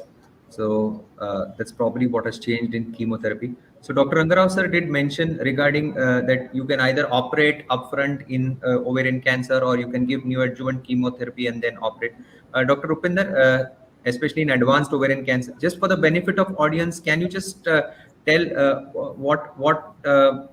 how do you decide which patient to operate first, or which patient to give something like chemotherapy before, known as neoadjuvant chemotherapy? So there are certain criteria which we have laid down, wherein we decide whether we should do surgery first or give the patient chemotherapy first. You start with the clinical criteria, like the patient's performance status. If the patient walks into your clinic, you might want to consider her for upfront surgery. But if she's on a wheelchair, or if she's on a trolley or something like that, then of course you would you would have second thoughts about her. Then is she out of breath, any dyspnea when she's walking, then you would know that perhaps she's not a good candidate for surgery. Imaging criteria: if there is fluid in the abdomen, abdomen is full of fluid, that is, there's a lot of ascites, you still might want to do surgery for her, provided the lungs are clear. If there is fluid in the lungs as well, that is, there is pleural effusion, bilateral pleural effusion, you might not want to take this patient up for upfront surgery. Definitely one would want to tap the pleural effusion and look for any cancer cells and see the cytology. If it is positive, she's a stage 4 disease, she's better off if we give her upfront chemotherapy rather than doing surgery first. Another very important criteria is the nutrition status. How do we assess the nutrition status? We look for the total protein, more specifically albumin. If albumin is less than 3, then these are the patients who should go for chemotherapy first and surgery later. Among the clinical criteria, what I generally look for is the pedal edema. If patient has got bilateral pedal edema, that means swelling of the feet bilateral, then definitely she is hypoproteinemic. That means she's got less of protein in her and she's nutritionally challenged. Then these are the patients who need to be built up, and then you need to give them chemotherapy first, and then after 3 cycles, like Dr. Rangarao sir said, we need to do what is known as interval debulking surgery. Then the imaging criteria. There are certain places where if we find on imaging, a CT scan preferably, if we find that disease is present, we would much rather not do surgery upfront. Some of these are, if there are periportal nodes, that means there is nodal disease around the liver, around the porta hepatis, then we should not do surgery for such a patient. If there is disease at the base of the mesentery, that means that the gut is not moving. We will not be able to remove this disease at all. So there is no point in doing surgery. See, the aim is that when we do surgery, it should be one single attempt wherein we are able to remove all the visible disease. So any time that we feel that we will not be able to remove any some amount of the disease, there is no point in going in for half measures. So you should not attempt surgery. Another criteria that we look for is plaque-like disease. Thick plaque-like disease at the diaphragm or anywhere else that we find, then we might not be able to remove this disease completely. Some amount of disease on the diaphragm can easily be removed. We can even do diaphragmatic resections. We can do mesenteric peritonectomy. All these things can be done. But we should be very sure that yes, this is a patient where we will be able to do all of this, and yet the patient will be able to recover very well. There is no point in doing heroic surgeries and the patient is on the ventilator for 6-7 days and we don't really know how she's going to fare thereafter. She's sick for about a month, the chemotherapy gets delayed by a month, then there's no point in doing these kind of surgeries, right? So, and yes, there's one more thing that we have to be careful about. What is the blood group? Many times we find that you take up the patient for surgeries and she's some rare AB negative or some such thing, and there is no blood available, and then you are just stuck over there. So again, these are small things that you have to be very careful about when you take up a patient for surgery. Yeah, absolutely. I mean, that is something. So most important is whether how is the performance status of the patient and whether you are able to achieve an optimal site reduction with acceptable morbidity is something which is very, very important. Dr. Satinder, unlike other cancers, is there any role of screening to diagnose ovarian cancer earlier? So, as of now, there is no role of screening for ovarian cancers. As we have discussed earlier, also that symptoms are very vague, and it really gives any time for the patient for this disease to come up. So, so patients who are very high risk, that is those who have strong family history and who are known BRCA positive. Only in those cases we do recommend a 6-monthly ultrasound and CA-125. But for all other cases, for our normal population, there is no need of getting any screening, because it really is not going to help in early diagnosis or early treatment of the patient. Yeah, that's why it is unfortunate. Even the largest trial, which was the UK CTOX trial, has not been significant. So probably screening doesn't reduce mortality in ovarian cancer, unlike cervical cancer, where we definitely know that it reduces mortality. So that is why probably another reason why we're getting more and more advanced cases. And this is the common scenario, not just in our country, but also in the developed world. The scenario is the same. Okay, so that's it for ovarian cancer. We'll move on to cervical cancer, which is still the second Rohit, most common may I cancer in add India. something here? Yes. Yeah. Please, So please, sir. I think we should also discuss, for the benefit of the audience, something called as the HIPEC, which is you're doing in the thing. When do we do it? I think that's a I've taken it in the second round, sir. Okay, fine. I've taken it in the second round in newer therapies. So coming to cervical cancer, as it is still the second most common cancer in India, though in developed world the incidence is on a declining trend. In India, though it's on a declining trend, we still see more than 1 lakh cases every year. Coming to my question is to Dr. Rupinder. Are you seeing any paradigm shifts in the management of cervical cancer in your practice? So before I address my practice, so to say, let me say that, if we continue the way we are continuing, we are going to see 1 lakh deaths per year by the year 2040. That is one. Secondly, like Stinder had said right in the beginning, that cervical cancer is a cancer which has got a very long precancerous period.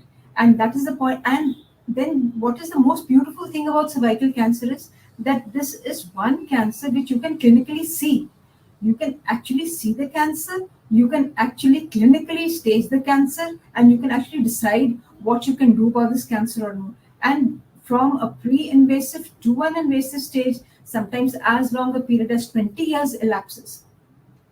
So that means this is definitely a cancer which is preventable and treated and can be treated very early. So keeping all these things in mind, in 2018, the WHO director, he called the world to eliminate cancer. So he says that we are going to eliminate this cancer. What does this elimination mean? He says that in every country, there should be less than 4 cancers per 100,000 women years. Mind you, even this would be a large number actually, if you really look at it. But what he said is, just let us at least aim for that. And looking at that aim, he devised a formula of 90, 70, 90. Now, what is this 90, 70, 90? He said that 90% of the population from our children from 9 to 14 years should be vaccinated with the cervical cancer vaccine. 70% of women between the ages of 35 to 45 should have got screened at least once by high technology screening. That is either a VIA, that is visualization after application, visualization of the cervix after application of acetic acid, or an HPV testing. And 90% of the females who are diagnosed with invasive cancer, regardless of the stage, they would receive expert treatment. So this is what has been envisioned, and this is what we are actually now aiming at. So in our practice, since I'm working in a cancer center, we get very few patients, who are just coming to us for screening and who are just coming to us just for a pap smear, say, let us see. We do have a preventive oncology department wherein certain group of people, as well as a van from our hospital, goes and conducts screening at various schools and colleges and all of that. But for us in our clinic, we are basically doing just incidental pap smear testing. And we are doing only liquid-based cytology. We no longer do the smear test. And we are doing HPV for all patients wherever it is suitable.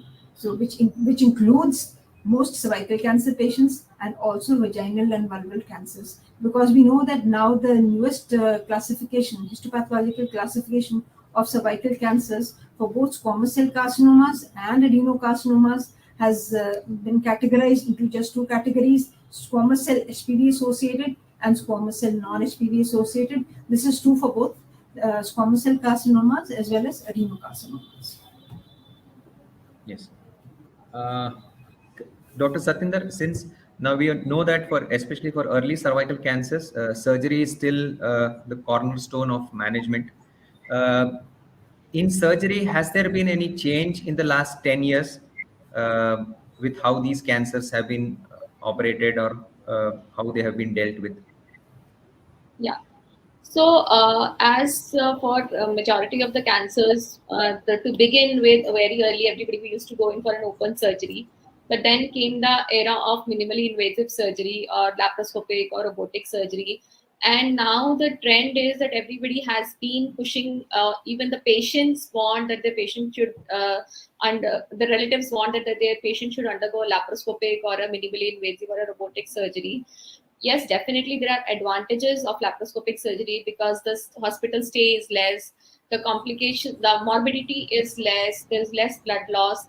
But in case of cervical cancer, there has been definitely a paradigm shift that now the laparoscopic surgery or the minimally invasive surgery has shown a disadvantage in survival when we are comparing it to an open surgery for cervical cancers.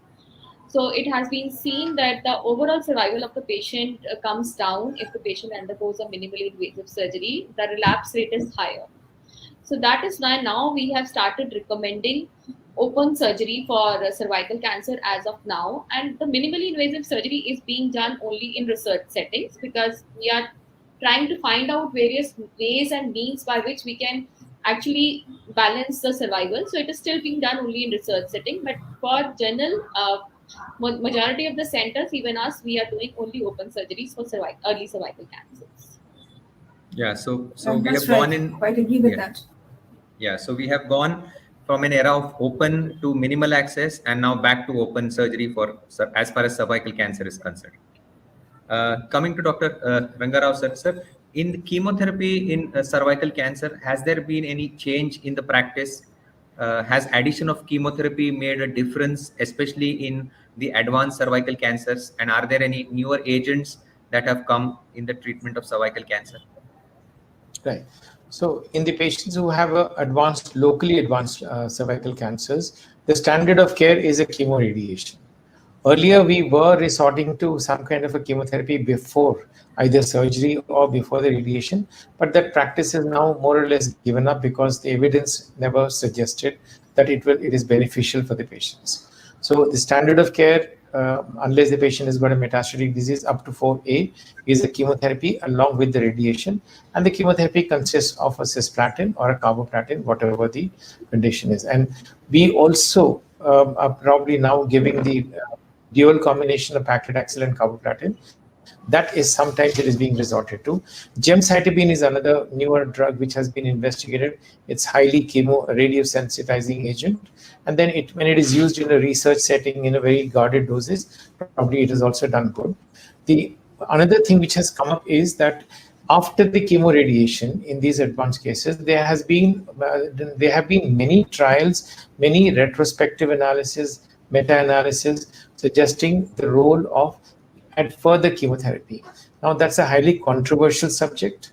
I don't think we have a consensus yet on the subject, but in certain high-risk patients, in select situations when the patient's condition is good, maybe they could be offered and it could be beneficial, but should not be considered routinely in these patients. Coming to the neoadjuvant chemotherapy in the cervix, yes, it has been investigated a lot, and though it is now coming slowly to an end, but some people definitely believe that neoadjuvant chemotherapy in cervix has got a role. And so the other thing which has come up is in the metastatic settings, apart from the chemotherapy, we are using the anti-angiogenic agents like bevacizumab. When combined with the chemotherapy, yes, it does have the prolongation of the responses, better responses, prolongation of the progression-free survival, and so on. It is beneficial.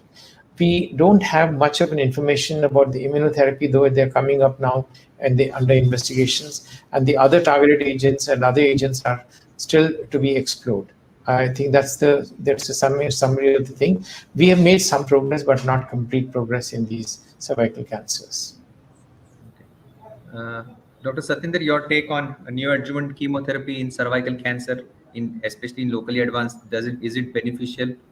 Yeah, so as Sir has discussed, there has been a trial on this, which is in fact done in Tata Memorial Hospital, Mumbai itself, and they have shown that because there are many many hospitals which actually said because they have long waiting lists, they cannot operate patients, and for cases like stage 2B, where upfront surgery is not indicated, they wanted to give chemotherapy and decrease the tumor size and then do surgery. But this practice has actually not shown to be beneficial to the patient in terms of survival. So now, if the patient is operable, if it is early stage, we go in for direct surgery directly. Otherwise, if it is not operable, then the patient goes for chemoradiation. The neoadjuvant chemotherapy in cervix is not indicated. Dr. Rupinder, since we don't have a radiation oncologist on the panel, you would like to say something, madam? Yeah. Yes, please. You want me to? Yeah. See, so we still do take up a very few chosen patients for neoadjuvant chemotherapy, especially if the patient is young. The cervical biopsy says it is an adenocarcinoma, and it is a large barrel-shaped growth. No? And of course, parametrum is at best treat, and mostly if it is free. Then a few such patients we do prefer to take, give them neoadjuvant chemotherapy and then do a surgery for them, a radical surgery. Some of them have even achieved pathological CR after this, because we see that adenocarcinoma, young patient, large barrel-shaped growth, they do not respond too well to radiation. And then they come back to us, it's a frozen pelvis, we cannot help them at all. And we have lost a few patients on this account. So it's, I cannot say that this is the standard of care or that this is a acceptable norm, but definitely some few and far between patients, this is what we are doing for them. Okay. Also, I wanted to have your views on, we have seen that radiation technologies have advanced significantly. And as you know, in locally advanced cervical cancer, it's radiation therapy, which is the most important treatment modality. So how has these advances in radiation changed the management of patients? I mean, have we helped our patients because of these advances? So, if you are going to compare them with something like, say, cobalt, which used to be the first, and which was the first radiation therapy, so to say, for these patients, and now with your Liniac and then IMRT and so on and so forth.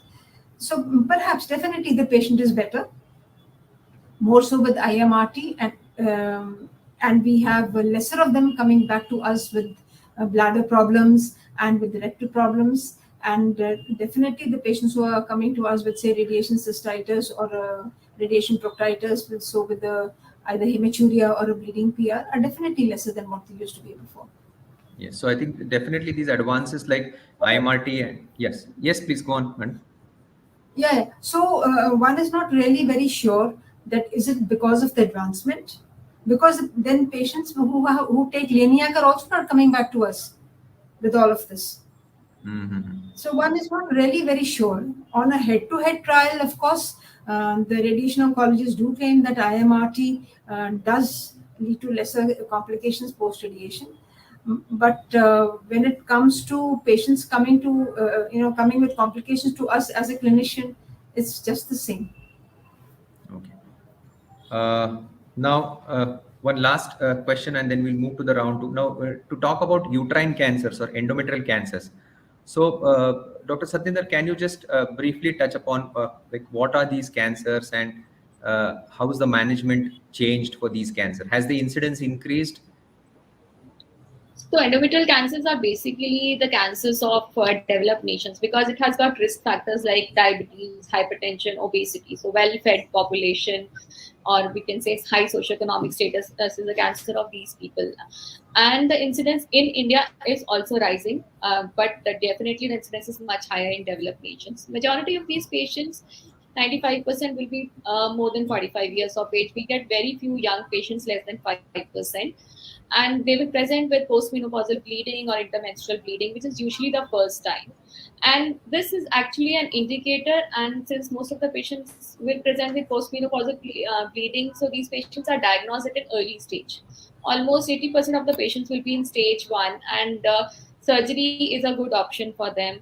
So, and endometrial cancer is one cancer in which there is a role of minimally invasive surgery, and the patients can undergo laparoscopic or a robotic surgery, and the survival has seemed to be equivalent to that of an open surgery.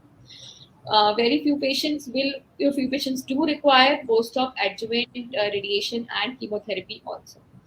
So, and the patients who are young, less than 40 years of age, and who have not completed their family and they want to preserve their fertility, even for these patients, we have got treatment. These patients can be put on high dose progesterone therapy along with collaboration with an infertility specialist, and it can be planned that they can have their uterus can be preserved for some time with high dose progesterone therapy. These, if it is an early stage tumor, grade 1 endometrioid types, there are specific criteria for that. For few patients, it is an option, then we can preserve the uterus, they can have a child, and once their family is complete, the uterus can be removed for these patients.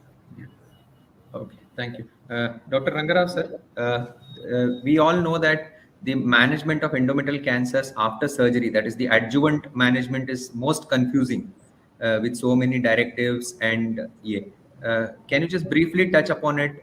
Has the addition of chemotherapy made a difference to survival, or how do you go about it for these patients? So in early stages, in stage 1 and 2, I don't think there is a role of chemotherapy in much, but it's mainly radiotherapy, both brachy as well as the teleradiotherapy. In the advanced stages of stage 3, when the nodes are involved, or in early stages also, if it is of a different variety like a sarcomatous variety, there the chemotherapy has a role, as in the adjuvant setting, along with or without radiation. There it has made some difference in the survival, definitely. And then in metastatic settings, we use the chemotherapy. And the agents which are used are the same, paclitaxel and carboplatin by and large. And then earlier we were using the doxorubicin, but now we don't. So paclitaxel and carboplatin are the main agents which have been used. In addition to that, hormonal agents also sometimes are very useful, especially in the endometrioid variety. That is what we've been using. And then in where the ERPR is positive, in the metastatic settings, in the elderly patients where they cannot go for the chemotherapy, that's what when we use it. Nowadays, the classification is changing, and then we may be coming to an era where immunotherapy could be used in these patients. And we have used sparingly the anti-angiogenic agents, though there's not much of a data to support this, and they have been anecdotally useful in these patients. So by and large, chemotherapy is reserved for the stage 3 patients. Yeah, so this is with which I come to my next question. You were talking about the molecular classification, and we might see a more and more personalized medicine or something like precision medicine based on that certain subsets of people might not require any treatment, and certain subsets might require a very aggressive treatment, both with chemotherapy and radiation. So, Dr. Satyendra, what exactly is precision medicine, and does it help in gynecological cancers? So precision medicine, or what we call personalized medicine, is the way we as healthcare providers, as doctors, would treat a patient based on their genetic structure. If there is an abnormality in the genes, if there is any mutation in the gene, and that can be identified, and based on that, the patient can, the further plan of management of the patient can be decided. Even for patients who do not have cancers, we can tell them what is their risk of developing the cancer, and we can provide them, help them in deciding and taking some preventive measures so that they do not have cancers. And patients who have that mutation and they have that cancer, based on the treatment can be planned accordingly. For example, in ovarian cancers, as Sir had earlier mentioned about the BRCA gene, if there is any abnormality in the BRCA gene of the patient, so in these cases, for the patient herself, the patient is along with ovarian cancer, she is also at a risk of breast cancer. So we have to take care of her breast also in this case. Secondly, the option of PARP inhibitors as treatment is there for these patients who have BRCA mutations. Similarly, for endometrial cancers, now the classification is the molecular classification based on the abnormality in their genes, or it can also be tested by some special IHC markers. We can see, and based on that, the patient further plan of treatment can be decided. Though the trials are still going on how these molecular markers are going to impact the treatment of the patient, but yes, they are showing some positive results, and maybe in the future some patients can avoid chemoradiation and just benefit with surgery, and there will be other subset of patients who are high risk we can identify on the basis of molecular markers, and in them for very early stages we might need to give chemoradiations. Okay, yeah, thanks. So, Dr. Rao, sir, moving to the next question, we touched upon briefly regarding the role of targeted therapies. So, for the benefit of audience, can you just tell us what exactly is targeted therapy, and what are the advantages and the disadvantages of the different targeted agents that are there in practice? Okay. So just to simplify the targeted therapy, there are certain molecular changes which happen in the cell while the cell is replicating or multiplying. And then if we can block those chemical changes which are leading to the multiplication, we can stop the growth of the cancer cells. So identification of those molecules is that's a target. And then any agent which is used against this target is the targeted therapy. So that's in short. And then when we use these agents, it stops them. It just puts like a spoke in the wheel. I mean, it just stops the growth of the cancer cells, and that is a targeted therapy.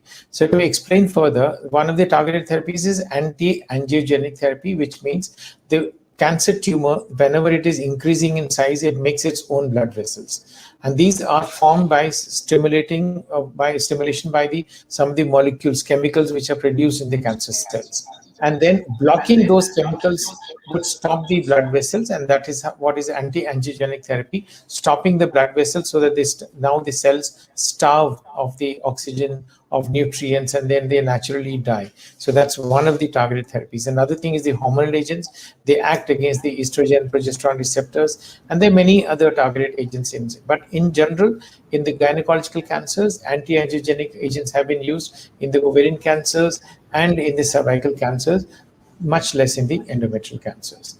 So targeted therapy, when it is used, the advantage is that it affects the cancer cell only, and it does not affect the normal cell so much, so that the actual side effects, what you see with the chemotherapy, are not observed. They're much, much less. That's a benefit of it. And then they can be combined along with the chemotherapy. That's another advantage. And the disadvantages are that while the targeted therapy is acting, sometimes they may not act at all, they may not have any effect, but they can also, in the long run, raise the blood pressure, which is, of course, not a big problem. But in the very, very long run, they can actually damage the kidneys also. So we have to be watchful of the developments by testing the urine and also looking for the kidney functions. So that's in the precision about the targeted therapy. Thank you, sir. Dr. Rupinder, we have heard that there is a vaccine which can prevent cervical cancer. So what are your thoughts on this? Is there a vaccine which definitely prevents cervical cancer, and what is the current status on it? Okay, I didn't get you very clear. Are you saying, did you ask me if there is a vaccine which prevents cervical? Yeah, we have a vaccine for cervical cancer in the market. Okay, tracking a little bit. No, we have a vaccine on cervical cancer. So what is the current status? Yeah, and what are your views on it? Yes, please go on. So yes, of course, we know that. Okay, so we do know that cancer is caused. Most of it is caused by HPV, that is the human papilloma virus. Of this, 16 and 18 is responsible for causing 75% of the cancers, and 31, 33, 38, 48, 45, 52 are the others which are responsible for causing the rest of the 25%. cancers. Now, HPV by itself does not cause cancer. It is the persistence of HPV along with other cofactors which causes cancer. So the cofactors we cannot determine, but HPV we can definitely control. So we have cancer, we have vaccines against this HPV. Two vaccines, as in India, two types of vaccines are available, the bivalent and the quadrivalent. The bivalent has acts against HPV 16 and 18, and the quadrivalent acts against 16, 18, 6 and 11. 6 and 11 are not cancer-causing viruses, but they definitely cause vaginal warts. Now, as per the current GCPR guidelines, that is the good clinical practice guidelines put forth by FOGSI, the regimen which is the latest is that to vaccinate our girls less than 15 years. If we give them the vaccination at age less than 15 years, then they require only 2 doses. Both the doses should be at least 6 months apart, and they can be given within a year. For all our girls who are more than 15 years old, up to about say 26 or so, and preferably actually before they are sexually active, 3 doses are required. If we are giving the bivalent vaccine, then it is 0, 1 and 6 months. And if we are giving the quadrivalent, then it is 0, 2 and 6 months. Up to 26 years of age, you can take the vaccine. That is what is termed as the catch-up vaccine. But you have to explain to the lady that she must definitely get herself screened as well, because this will prevent. But if there is a virus already present, or if there is a pre-cancer lesion already present, this vaccine does not have any therapeutic role. So we should be very sure about this. Then in India, this vaccine is valid till 45 years of age. So it is on-label indication is still 45 years of age. So for all ladies from 26 to 45 years of age, they have to be explained and counseled very lucidly that this will prevent cancers. But if you are already infected with any of the HPV viruses, that is 16, 18 and all the others, remember this vaccine is against 16 and 18 only, and there are 5 more types which are responsible for causing cervical cancer.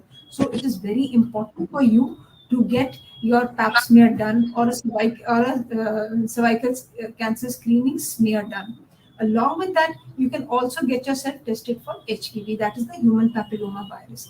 Now, if you have got yourself tested for the human papilloma virus as well as a liquid-based cytology test, and both are negative, then you're good for the next 5 years. So that means the next time you get yourself tested, you can do that after 5 years. And if you have got yourself tested only by cytology, you need to get it done every 3 years. So also for HPV, you need to get it done every 3 years. If you're HPV positive, that does not mean that you are going to get that cancer, because you have to educate the ladies that 80% of the times the HPV washes off by itself. The highest prevalence rate of HPV is at less than 30 years of age. So we do advise all our gynecologist colleagues not to test for HPV before 30 years of age. Though now in some centers they are saying it is 25 years, but by and large we need not test the ladies for HPV before 30 years of age. And after 30 years of age, even if they test positive, that does not necessarily mean that they are going to get cancer. You have to do a co-testing, and there is a certain algorithm which is given, which you have to follow. Apart from all this, there is a vaccine which is available for all 9 types. That is the nanovalent vaccine. It is there in the US and even in Philippines and all of that, but it is not available in our country as yet. Apart from this, there is this question of vaccinating the boys. Now, it is believed that if you do not vaccinate the boys, because we have to remember that cervical cancer to a certain extent is a sexually transmitted disease. So if you do not vaccinate the boys, you will not be able to get sufficient what is termed as herd immunity by merely vaccinating the girls. So with this principle in place, countries like US, Philippines, Australia, they're vaccinating their boys as well at age 9. In our country, as yet, this is not indicated. This is not in our program. But if somebody does ask us, We can vaccinate the boys, always remembering that for us it is an off-label indication, and you have to explain to the parents that you are doing it on demand.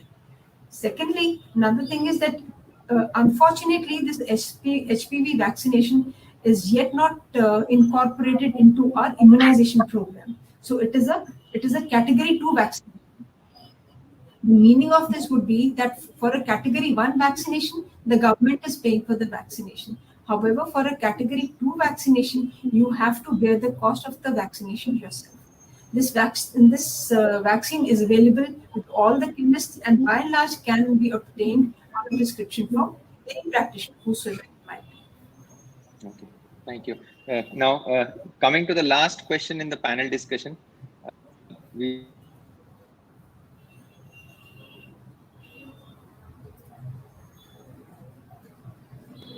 is there any role of HIPEC or heated hyperthermic intraperitoneal chemotherapy especially in ovarian cancer? Rohit, we lost you. So for whom Hello. is the question? Yeah. Hello. Sir, Yeah. I was asking about the role of HIPEC, as we mentioned previously. Is there any role of HIPEC or heated chemotherapy in the treatment of ovarian cancer? So HIPEC or heated intraperitoneal chemotherapy is a process in which the chemotherapy at a specific temperature, at a high temperature around 42 degrees Celsius, is given during the surgery. Once the surgery is complete, we are able to achieve a good cytoreductive surgery. That means we are able to remove the tumor completely. So during the same process, once the surgery is complete, after that the chemotherapy is inserted in the peritoneal cavity, abdomen itself, and at a high temperature, so that it can kill the microscopic cells which are present there. So it's an appropriate temperature for the chemotherapy to act. And initially HIPEC had shown very good results also, and it was considered that this could be the because of this the survival is greatly increased. But the various trials now have shown that HIPEC has got a limited role. But yes, because majorly probably it is the surgery which is more important than just the HIPEC. So if you're doing a very good surgery for a primary cytoreductive surgery, that is an upfront surgery, the role of HIPEC is still very limited. But if the surgery is being done after neoadjuvant chemotherapy, it has got good results, and the survival is definitely improved with HIPEC surgery after the interval deculving surgery. Dr. Rangarao, sir, your views on this? Yeah, please. Sorry, go on. I think Satindra has said very rightly that in the upfront HIPEC is not yet accepted as a standard of care. It is still under investigation. I mean, I think there are a lot of things which are going on. We'll have to wait for the trial results to come and tell us what to do in the upfront surgery. But definitely when the patient is responding well after the neoadjuvant chemotherapy, there is a role for the HIPEC on certain conditions. Number one is the complete cytoreductive surgery should be possible. Only then, if something is left behind, then obviously not. Second thing is there's no visceral metastasis. And I think there's a peritoneal index which you people are more conversant than me, that you have to see how much is the disease and then you can decide to do it. And when it is used in the right way manner, I think it is useful.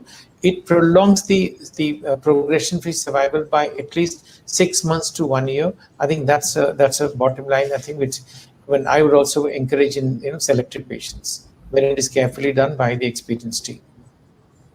Yeah, thank you. And now I take just one final comment from each of my panelists regarding what have we achieved in gynecological cancers and what do we see as future. We start with Dr. Satinder, and then Dr. Rupinder, and then Rao sir. We have actually come a long way in the treatment of gynecological cancers. Since with now this gynae oncology coming as a new field, and with few surgical oncologists also being trained in gynae oncology, and the specialists being available, specialists for radiation oncology and medical oncology being available. Earlier, both medical and radiation was being treated by same set of people. Now we have trained medical oncologists, trained radiation oncologists who are seeing specifically their own branch, and with availability of all the facilities available, with the treatment modalities, trained surgeons, trained people, and all of them integrating for the management of patient. The treatment for gynecological cancers has improved a lot. Though still in our country there is a lot of lacuna of these trained people, still we need to train more surgeons, more medical and radiation oncologists, and the treatment facilities need to be available in small centers. In the major cities, metropolitans, and most of the major cities, the facilities for oncology treatment are available. But still, there are many places in which this facility is lacking, because of which the patients go to untrained people, and then the disease is not treated in an appropriate way, and they are not able to achieve a proper survival.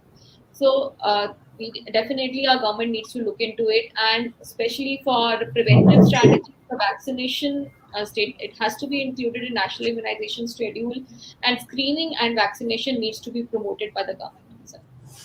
Dr. Rupinder, since Madam is also Secretary General of the largest organization of Gynaecologists of India, the AGOI, your thank you, parting Rohit. comments. No. How do Thank you you see so much. the field in the future? So I definitely am looking at something very bright. We are now an organization of a little less than 2,000 gynae oncologists. Of course, it also includes certain radiation oncologists and medical oncologists. And during this pandemic, I think the number of gynae oncology webinars we had was just amazing. And it was so heartening to see, somehow the gynae oncology replacing your in vitro fertilization webinars and so on and so forth. So that was really fantastic. The FOGSI itself, which is our large parent body and has almost 40,000 members, they had so many gynae oncology webinars, and that was really, really heartening to see people getting aware. Otherwise, even gynecologists were not very convinced that cervical cancer vaccine is something which should be promoted. And for ovarian cancer, they were not sure where to send the patient, what to do with the patient, and for things like post-menopausal bleeding and all of that, whether we should do hysteroscopies or not, and all of that. So definitely, I'm quite optimistic of the way ahead. And apart from doctors, it's also very heartening to see patients coming up with even the vaguest of symptoms and asking for ultrasounds and CA-125s, and all these health insurance companies. I don't know what they're doing for the rest of the world, but they're definitely asking patients to do CA-125s and all that, just like they're asking the guys to do PSA. So one is hoping that we'll catch the ovarian cancer sooner, and we'll have a lesser population. At least the mortality will come down from gynecological cancer. Thank you. Rao sir, your comments, last comments. Yeah, so the gynae oncology has become a multidisciplinary subject where medical, radiation, surgical, and also the molecular oncologist and the pathologist, the radiologist, the nuclear medicine specialist, everyone comes into play, and then this whole team can manage these gynae oncology cases, whether it's ovarian, cervical, or endometrial. I think that's very important today. And only then we can do the best for the patient. That is the first thing. Second thing is the medical management of gynecological cancers has come off in a very big way. That not only the chemotherapy, the targeted therapy, the precision medicine, depending upon what kind of genes are present, and then giving the medicines in a very selective fashion has become a kind of a routine now. Maintenance therapy has become very routine in the ovarian cancers, whether it's a targeted therapy, whatever kind of you give, depending on the BRCA status. I think that has changed a lot. And we have been successfully converted this disease of ovarian cancer into a chronic disease, where we continue to deliver a lot of things, and then we have actually seen huge differences in the real life and the real patients, and then it has changed the whole practice, and I'm sure it will be much better. Endometrial cancers has been much easier to manage, and I'm sure things will change now. Same thing, these cervical cancers also, a lot of things have changed and are going to change. So I'm sure the gynecological cancers will become much better, much easier to manage in the future. Okay. I thank all the panelists for the wonderful last 1 hour of discussion. We've managed to cover most of the common topics in gynecological cancers. At the end, I thank the organizers for this opportunity and all the panelists for participating in the program. Thank you once and all. Yeah, thank you. Thank you for the opportunity. Bye-bye. Thank you. Bye-bye. Thank you, sir.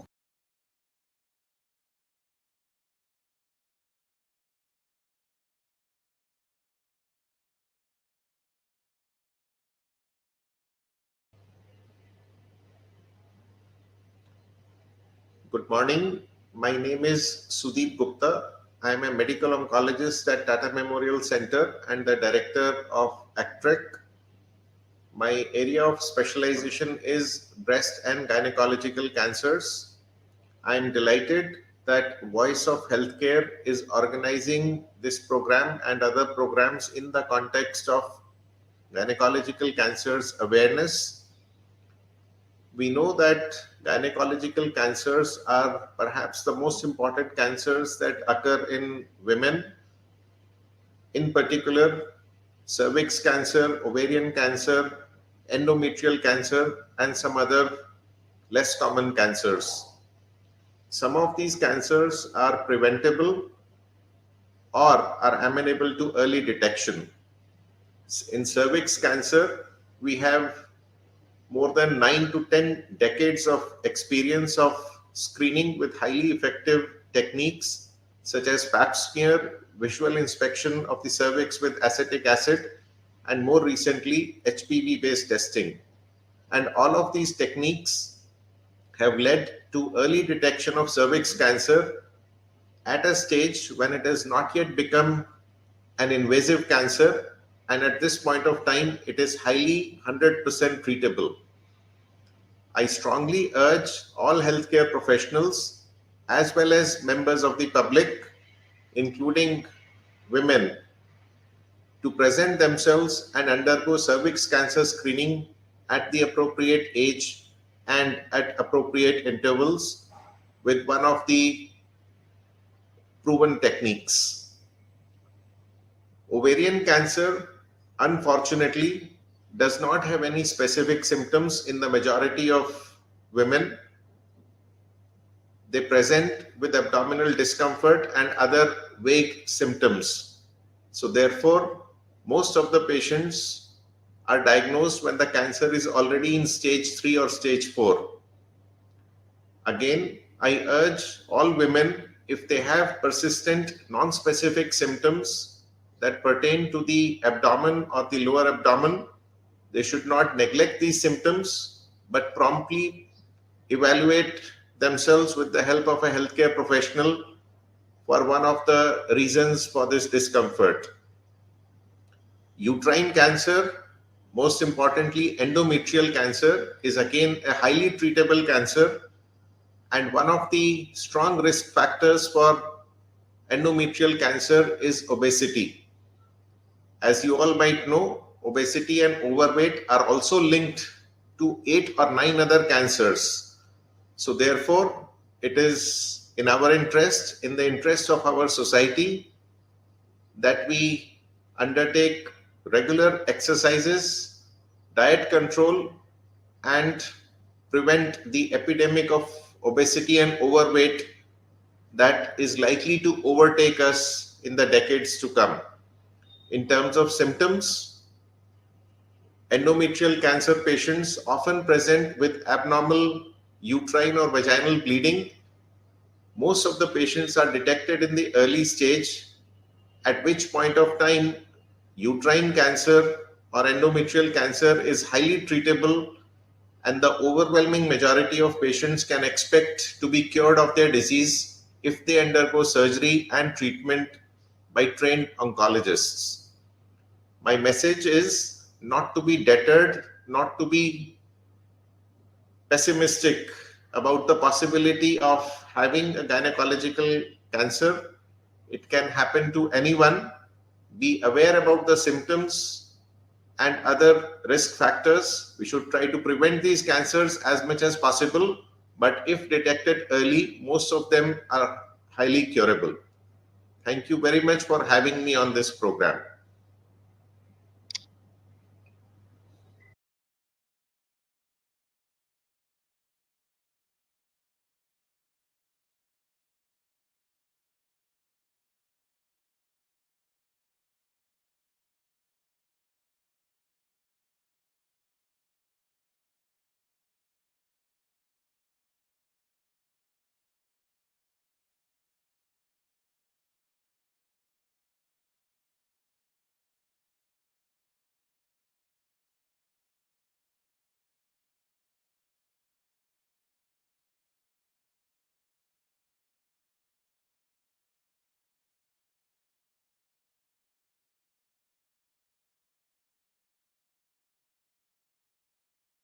Good afternoon, everyone, and welcome to all the participants, attendees who have joined in for this panel discussion that marks the Gynecological Cancer Awareness Month that is organized by Voice of Healthcare in support with AstraZeneca.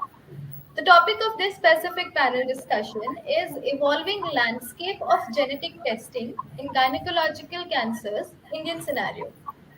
I'll just take up the introductions. Please allow me to welcome our panel speakers.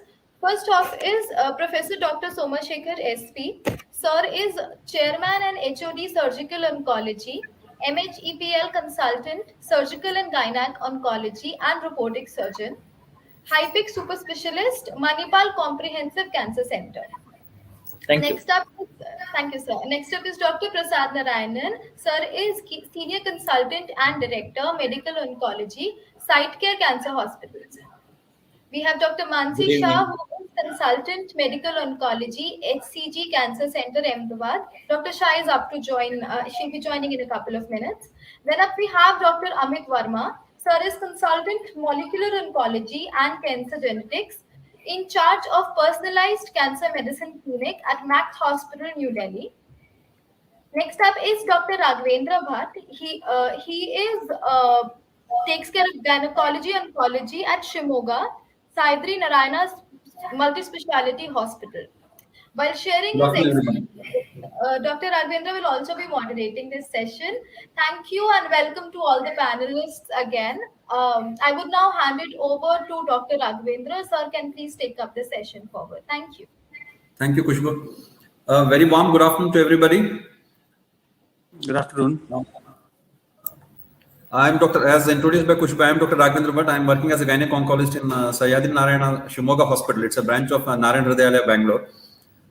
I deem it my proud privilege to be moderating a session with such eminent panelists and renowned personalities.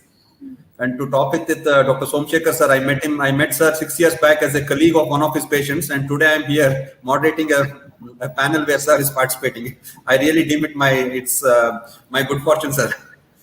And it's a very relevant topic what Voice of Healthcare has started. Evolving landscape of genetic testing in gynecological cancers, Indian scenario, definitely relevant topic. And without much ado, let's delve into the topic. And it will be more of a question and answer session. And with the achievements of all the panelists that I am saying, I'll be functioning more often as an anchor than as a moderator. And I'll be shooting off questions to everybody. And let's get the input, the very informative inputs that we are going to get from everybody. Shall we begin with the questions? Absolutely. So, yeah. First up is a question that I think Dr. Mansi has yes, come on. I'm sorry. I had a patient, so I couldn't join on time. But no problem at all, madam. No problem at all. We have just begun. Okay. We have just begun with introduction of various panelists. I am Dr. Raghavendra Bhatt. I'll be moderating the session. We have Professor Somashekar sir, Dr. Prasad Narayanan sir, and Dr. Amit Verma. We have just begun the session with it's a sort of question and answer session where we'll be shooting off questions to everybody, and we're hoping to get some good inputs from everybody. Sure. Shall we continue, madam? Hello, shall we continue? Yes, sir. Please go ahead. First up is a question to Dr. Amit Verma. The question is, what is the need of genetic testing in gynecological cancers? And what are the relevant tests available in India as of now? So again, the important aspect in pregnancies, especially the ovarian cancer, what we are talking about, and the breast cancer, genetic is very, very important. There are implications of knowing that the reason why the patient developed cancer is very important. They have implications while we treat the patient in the prevention of the recurrence or relapse. And there are implications in terms of predicting what type of new or second cancers the patient may develop in near future, and what are the implications for the family members. So these are the three categories where the importance of genetic testing is taken into account while we discuss with the patient. And in terms of what tests are available in India, we have germline testing for these testing for BRCA1 and BRCA2.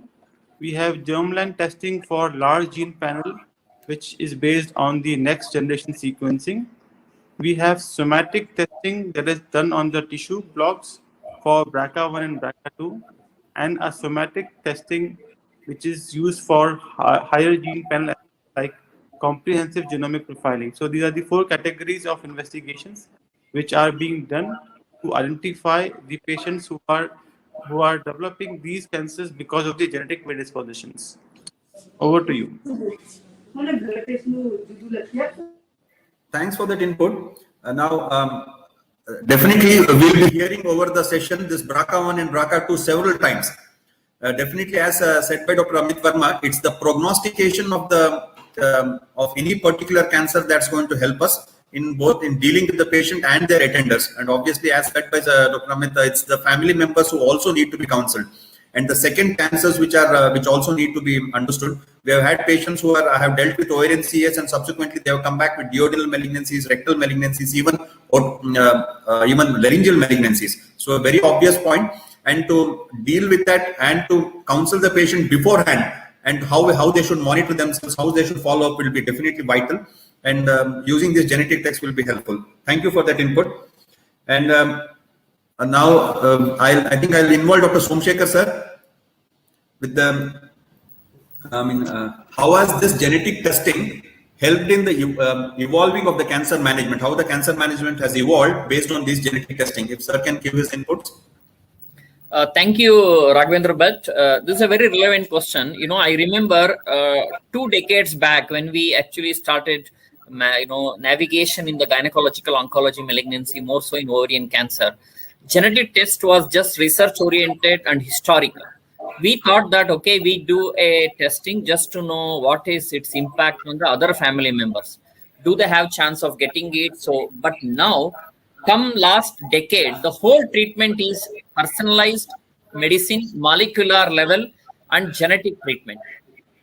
Now, I'll let you know how the things changed in ovarian cancer. Initially, we used to do a genetic testing to know, is the index patient, the person who had developed a malignancy, prone for other malignancy or not? Does the other family members, the siblings, first degree relatives, do they also have this gene? Do they have a chance of developing any other cancers or not? That's all. It stopped like that. But now we know that there is a therapeutic intervention possible. Fully, we have a therapeutic intervention possible. I'll give you an example.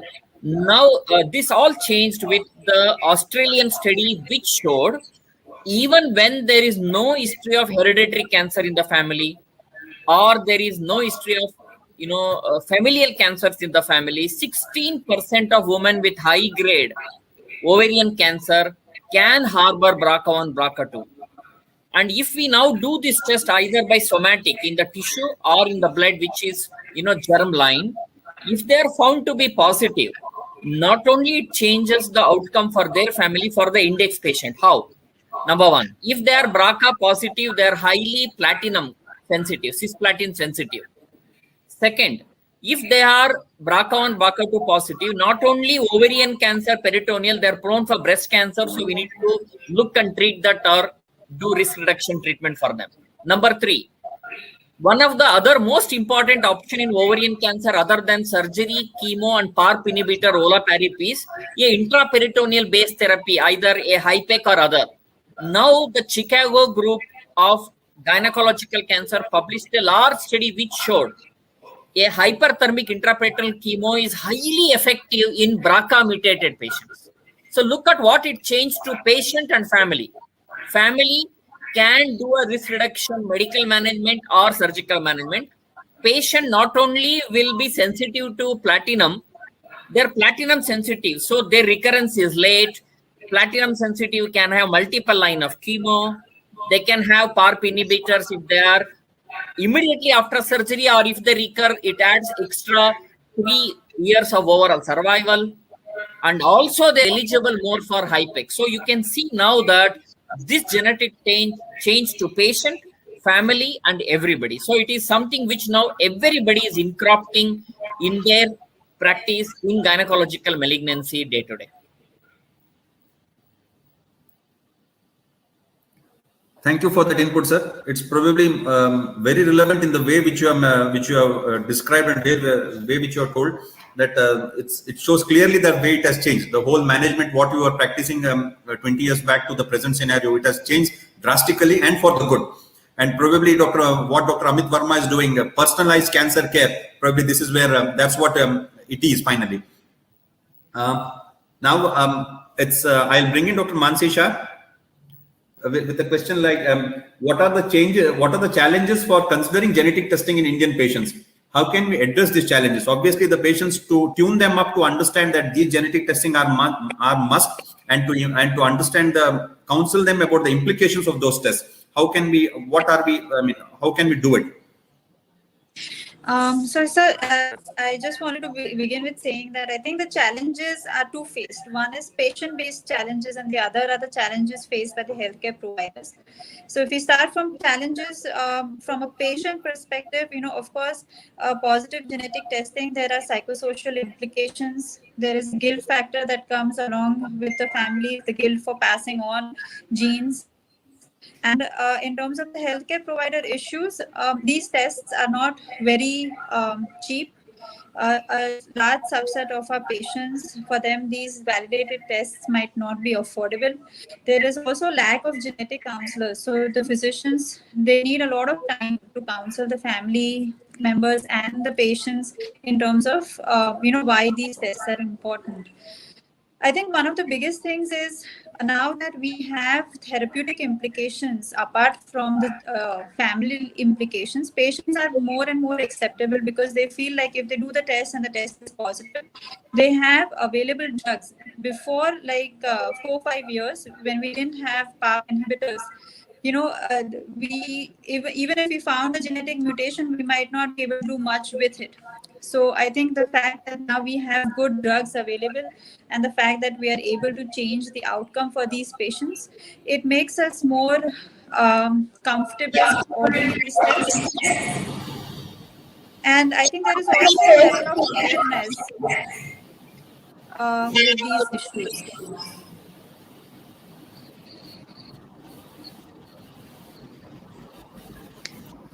Hello. Hello.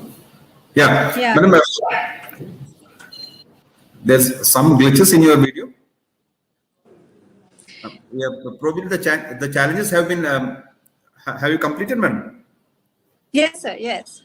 Probably the challenges have been very nicely elucidated, both from the patient's perspective and the healthcare's perspective. Very true. We are hard pressed because of the costs involved, both in terms of treatment as well as in the test performed. It's happened several times, probably in small towns like us, like the place where we practice. By the time we finish the diagnosis and we come to a point of treatment, the patients are start thinking of whether they can actually afford the treatment. So those things obviously have to be brought in as a holistic practice sort of thing. Definitely true. And now my next question will be I'll bring in Dr. Prasad Narayanan. How to deal with familial aspects of genetic testing. How to select patients who would require genetic testing. Obviously, you would have had patients who had some patient in their family, somewhere distant relative with the cancer, and they will obviously come and asking us whether we have to get the test involved. This is a very common scenario in our practice. How will we deal with it, sir? Absolutely. So as Dr. Somshekhar said, this has evolved over the last 2 decades. So Dr. Mansi also told us about what her experience, our experience has been when our enthusiasm to do these tests was not much before, because when we offer a risk reduction surgery, there were not many people who were ready to take it. Then I think, and the tests also were not accessible for us. So it was more of a theoretical discussion. We all in medical oncologists, we always say that what we discuss on a Sunday evening and what we do on a Monday morning is totally different. But I think that has completely changed regarding the BRCA testing and familial cancers in recent times. And I think all of you will agree with me that we are doing more and more BRCA tests and the availability of the test has become very good. The germline BRCA testing, I think now all the patients with ovarian cancers are getting it in most of the situations, because the test is not, when you consider the treatment of an ovarian cancer patient, including surgery or chemotherapy, and the implications of this test, it is not only just giving the PARP inhibitor, it is the preparedness for the family and the awareness about the risk reduction which is possible for the family and for the siblings, all that. So basically a germline BRCA, I think nowadays we get it done for all the patients. I think Dr. Somshekhar will agree with me when I say this. Now Amit comes in, and now we have a lot of other tests actually on top of the germline BRCA. So that evolution is happening. We are aware about the somatic BRCA testing. We are aware about the homologous repair deficiency. That is, there are the standardized tests which is there is not available in India, but there are tests which are looking at the genomic alterations which lead to the HRD. So we are in the evolution of that level. But I think a germline BRCA in all ovarian cancer patients is mostly done.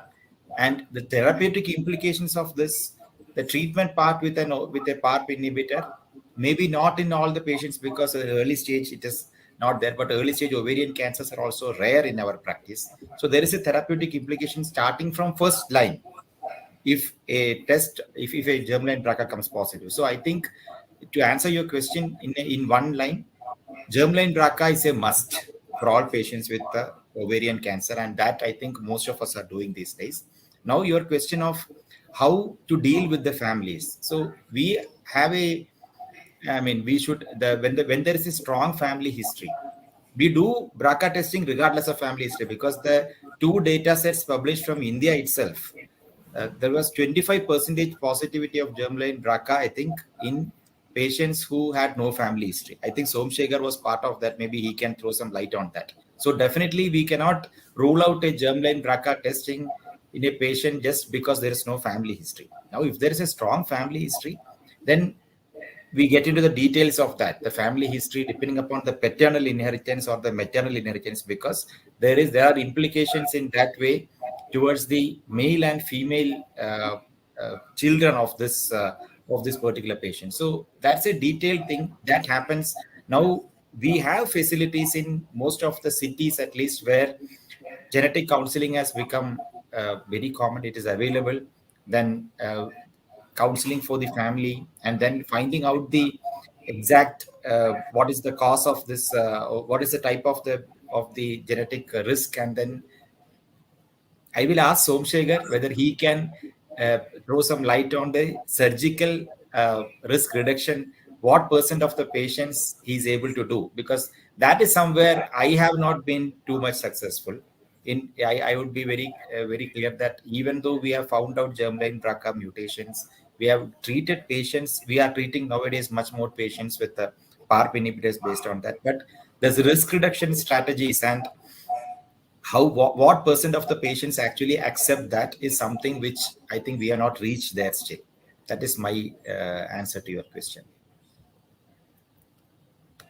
Somshekhar sir, would you like to comment on the surgical reduction? Are the patients very receptive for the surgical interventions in the positive BRCA1, BRCA2, the relatives?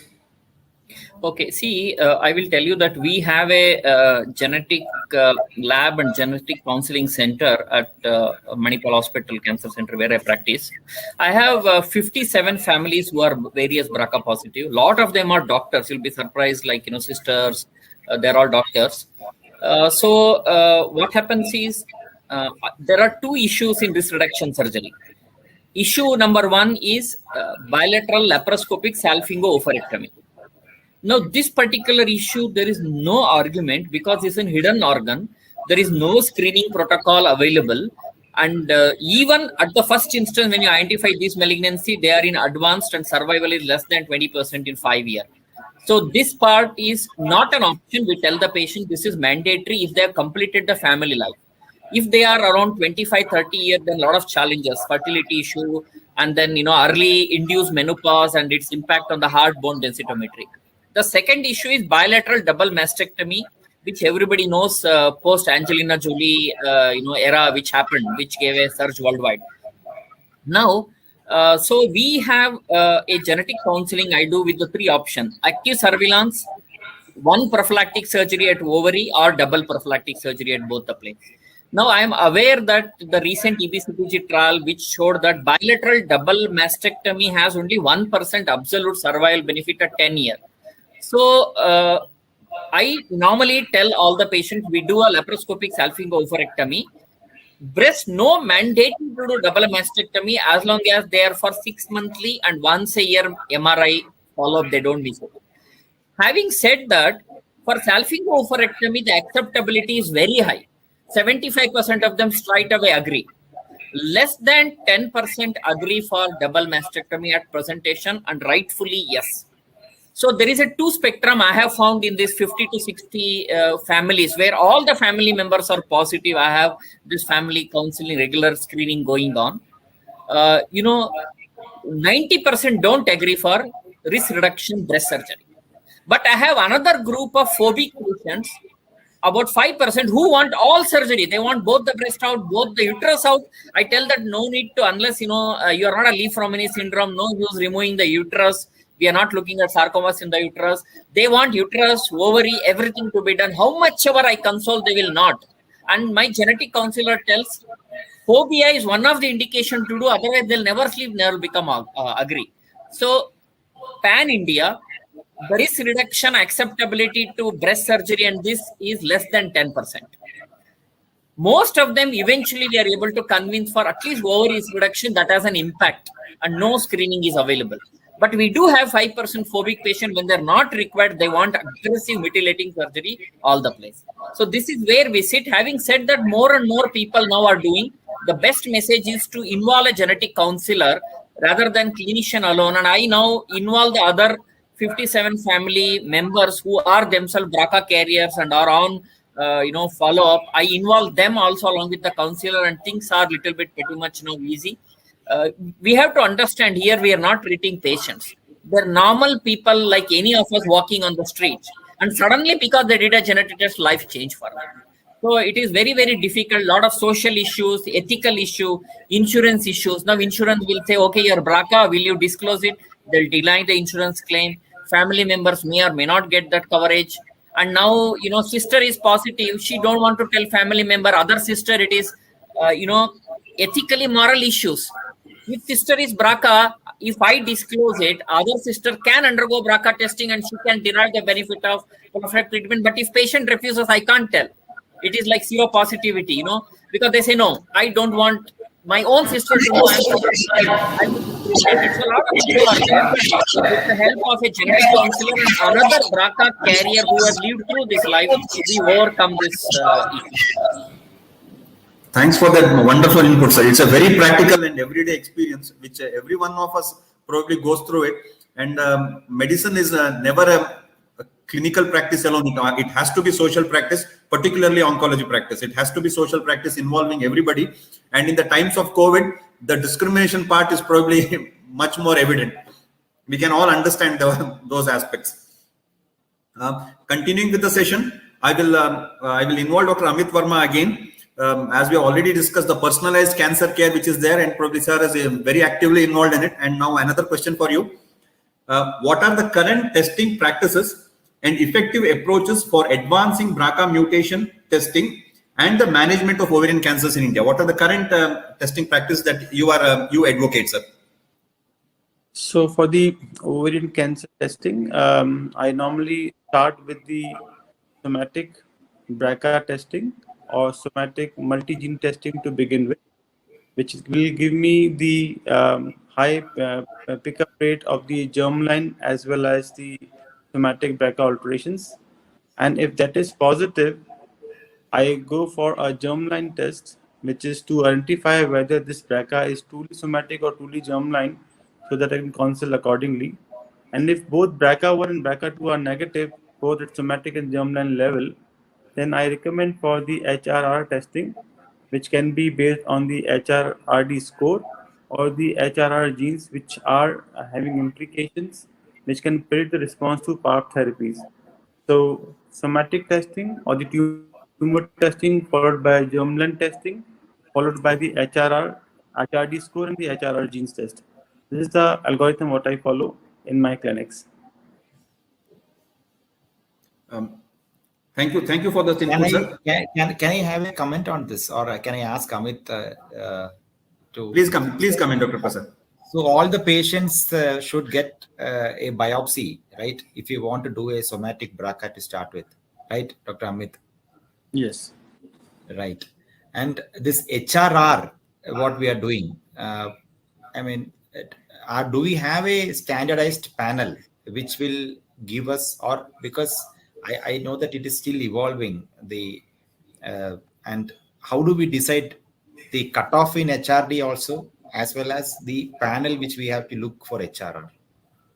So it's a very good question, actually, Prasad. So we are not asking the labs to carry out the specific panels for us, but we do a comprehensive genomic panel which includes multiple genes, out of which few of the genes are implicated in the homologous repair, you can say, deficiency, which we can predict that yes, the patient will benefit out of it.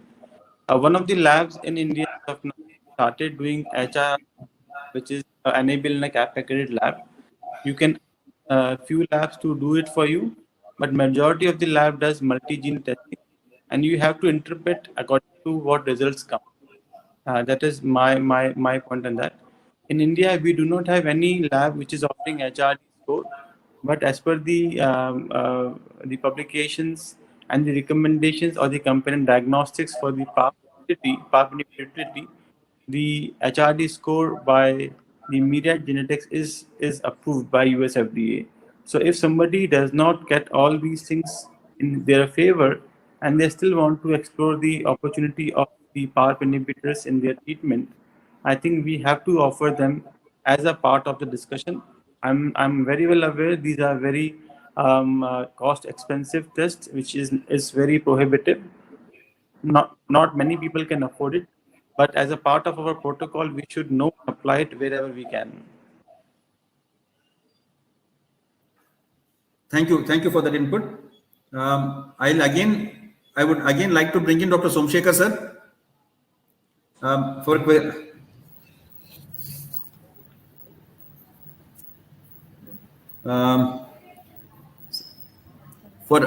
What exactly are you practicing for, or the available clinical practice guidelines for hereditary ovarian cancer, sir? So probably already elucidated in your second part of your this thing. Probably it will be some overlapping will be there. The available clinical practice guidelines for hereditary ovarian cancer. Okay. I will tell you that about this testing, which Amit told, very relevant. Because you know that in India, about 3 years before, it was hardly anybody was asking BRCA and BRCA2, only selected patients, because one is cost availability. But now everybody is doing it. What we follow in my hospital when I have this, we all know that if you can do a somatic BRCA from the tissue, that's very good. If you can't do that, then we have to start with germline.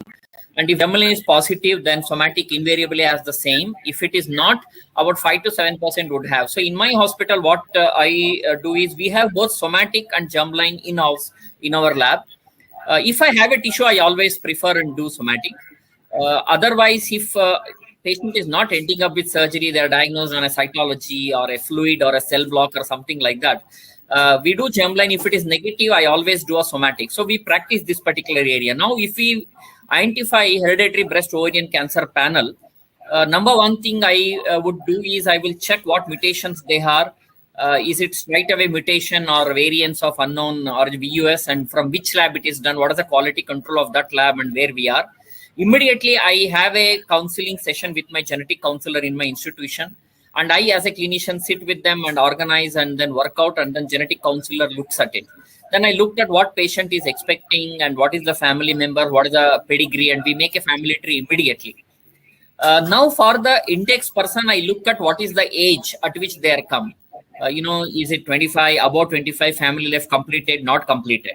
So if they already come with a primary malignancy, then we treat that primary malignancy. And I always, like, if they come for ovary, then I always explain about the breast, because, you know, once they are HbOc panel positive, simple mammogram is not adequate to follow up. Then the different protocol is 3 monthly follow-up, 6 monthly sono mammogram, and annual MRI needs to be done.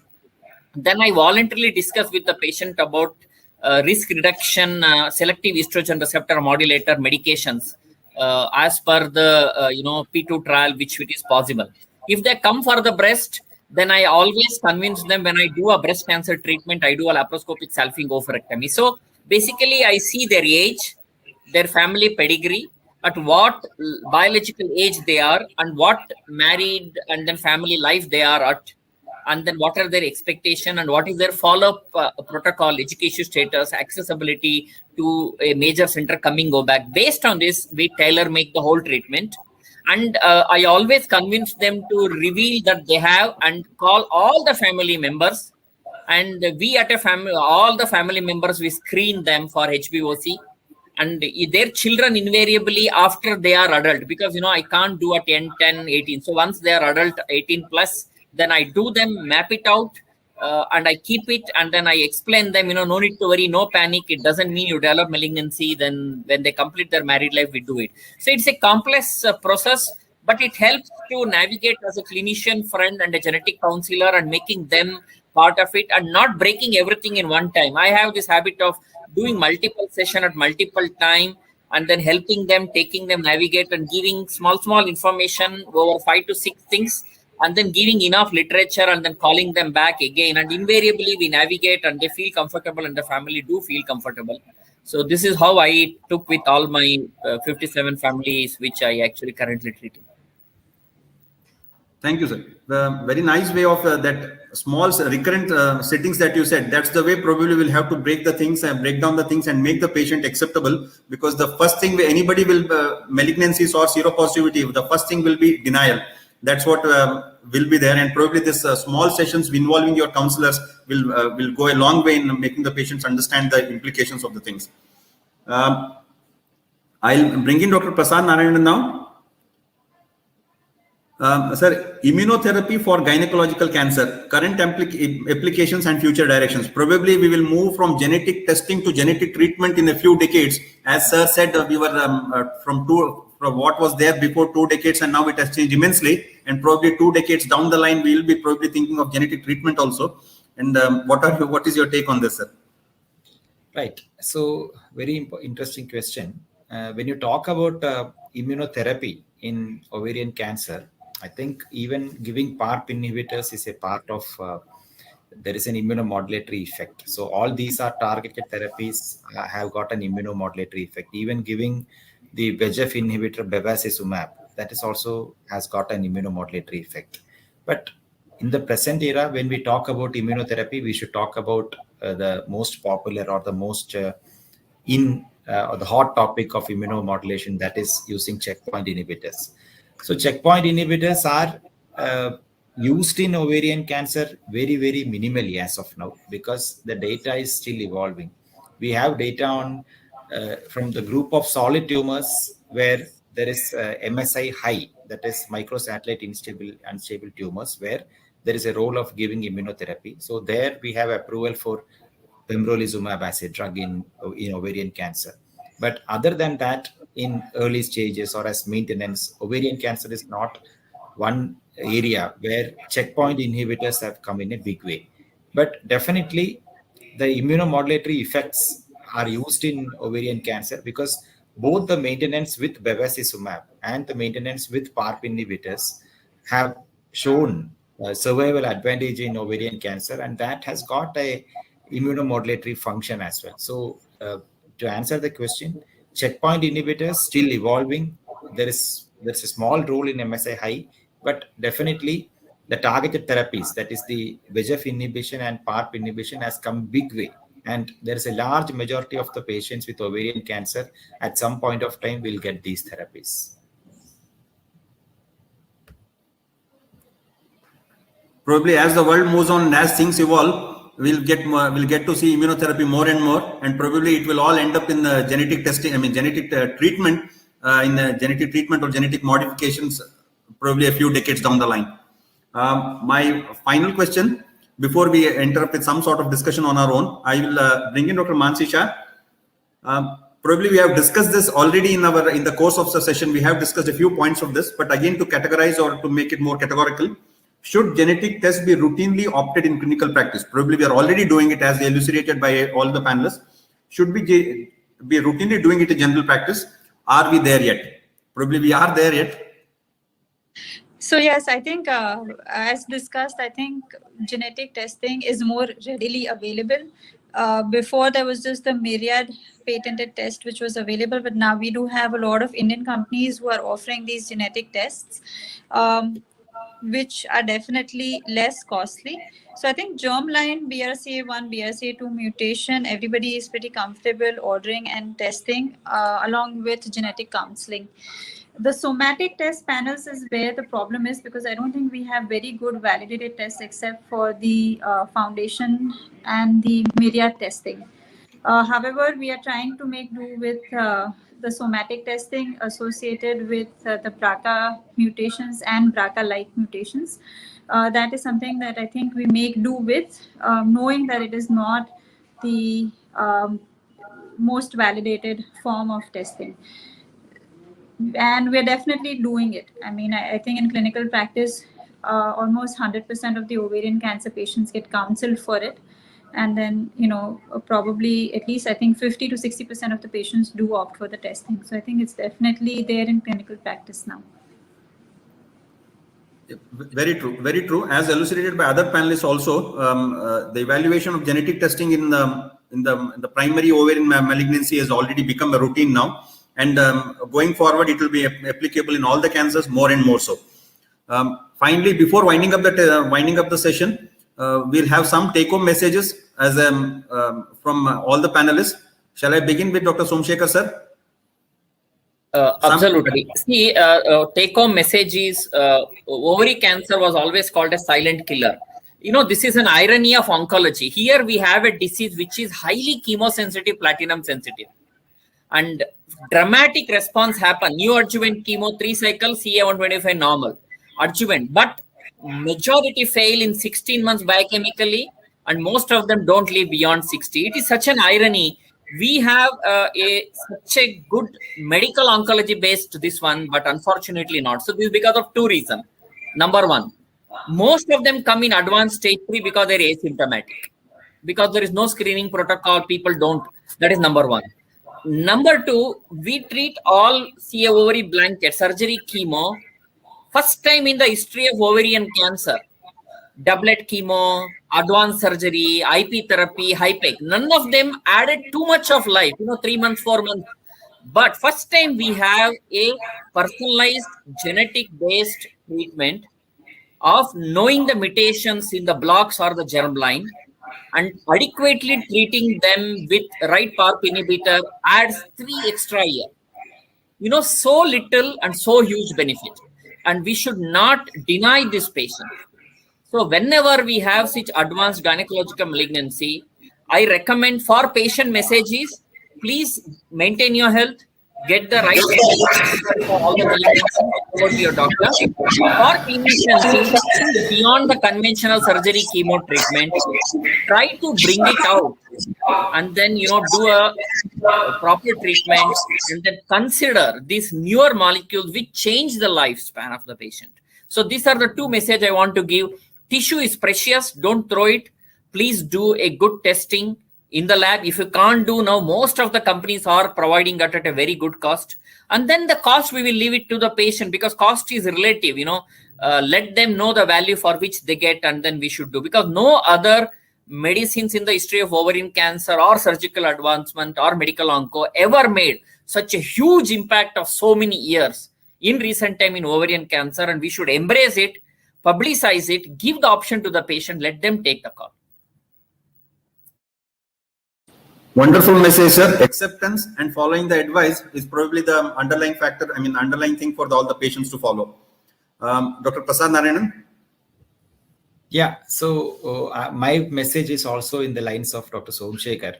I think I also agree that these kind of hazard ratios, that's what we medical oncologists always look at, we have never seen in ovarian cancer, and it is very exciting. So I would again reiterate the fact that we should try to get a BRCA testing done for all the ovarian cancers if possible.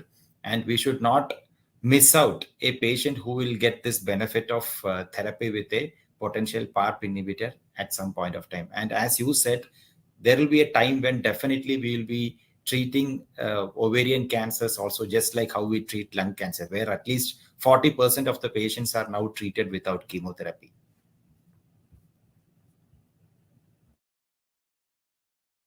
Thank you, sir. Thank you. Dr. Amit Verma, your final points on this? So, rightly said by Dr. Somsekhar and Dr. Prasad. I would say that BRCA testing has to be initiated as early as possible once the diagnosis is made. You can start with the germline followed by somatic in the practical scenario, because while the patient is undergoing the new adjuvant chemotherapy, you still have time, and the patient can also be primed for the possible implications as the patient go on. And in the initial days or initial months, the patient is quite motivated enough to undergo whatever the doctor recommends. So it is the right time to initiate that discussion and initiate that test. Top of it, even if it is non-serous cancers, you should also the patient should also undergo the BRCA testing, because even the non-serous cancers do have BRCA mutations. So the percentage is very low. We should not look only for the high-grade serous carcinomas to undergo BRCA testing. That is another take-home message which I want across the board, actually. Over to you. Yeah. Thank you. So BRCA1 will be a sine qua non for all ovarian cancers, be it serous, non-epithelial, or non-serous, whatever it is. It has to be a sine qua non for all the ovarian cancers. That's true. That is a definite take-home message given by everybody. As we when we began the session, I did say that we will be hearing BRCA1 and BRCA2 throughout the session, and we did hear it from by everybody, and that itself shows the importance of BRCA1 and BRCA2. Dr. Mansi Shah, your final take-home message. So I just wanted to say that, I think for the first time, we have been able to counsel patients with stage 3, stage 4 ovary cancer, that there is like stage 4A, that there is a certain subset of patients who, when they have these HRR deficient pathways, there is a chance to cure them. So the message I wanted to give is, I think we should offer our patients the best treatment upfront, rather than saying that maybe we wait for using those treatment opportunities at a later line, because then we lose the chance of cure. So I just wanted to give that message that, whether it might be through genetic testing, whether it might be through PARP inhibitors, but we should probably use our best weapons upfront in order to give these patients at least some chance of cure.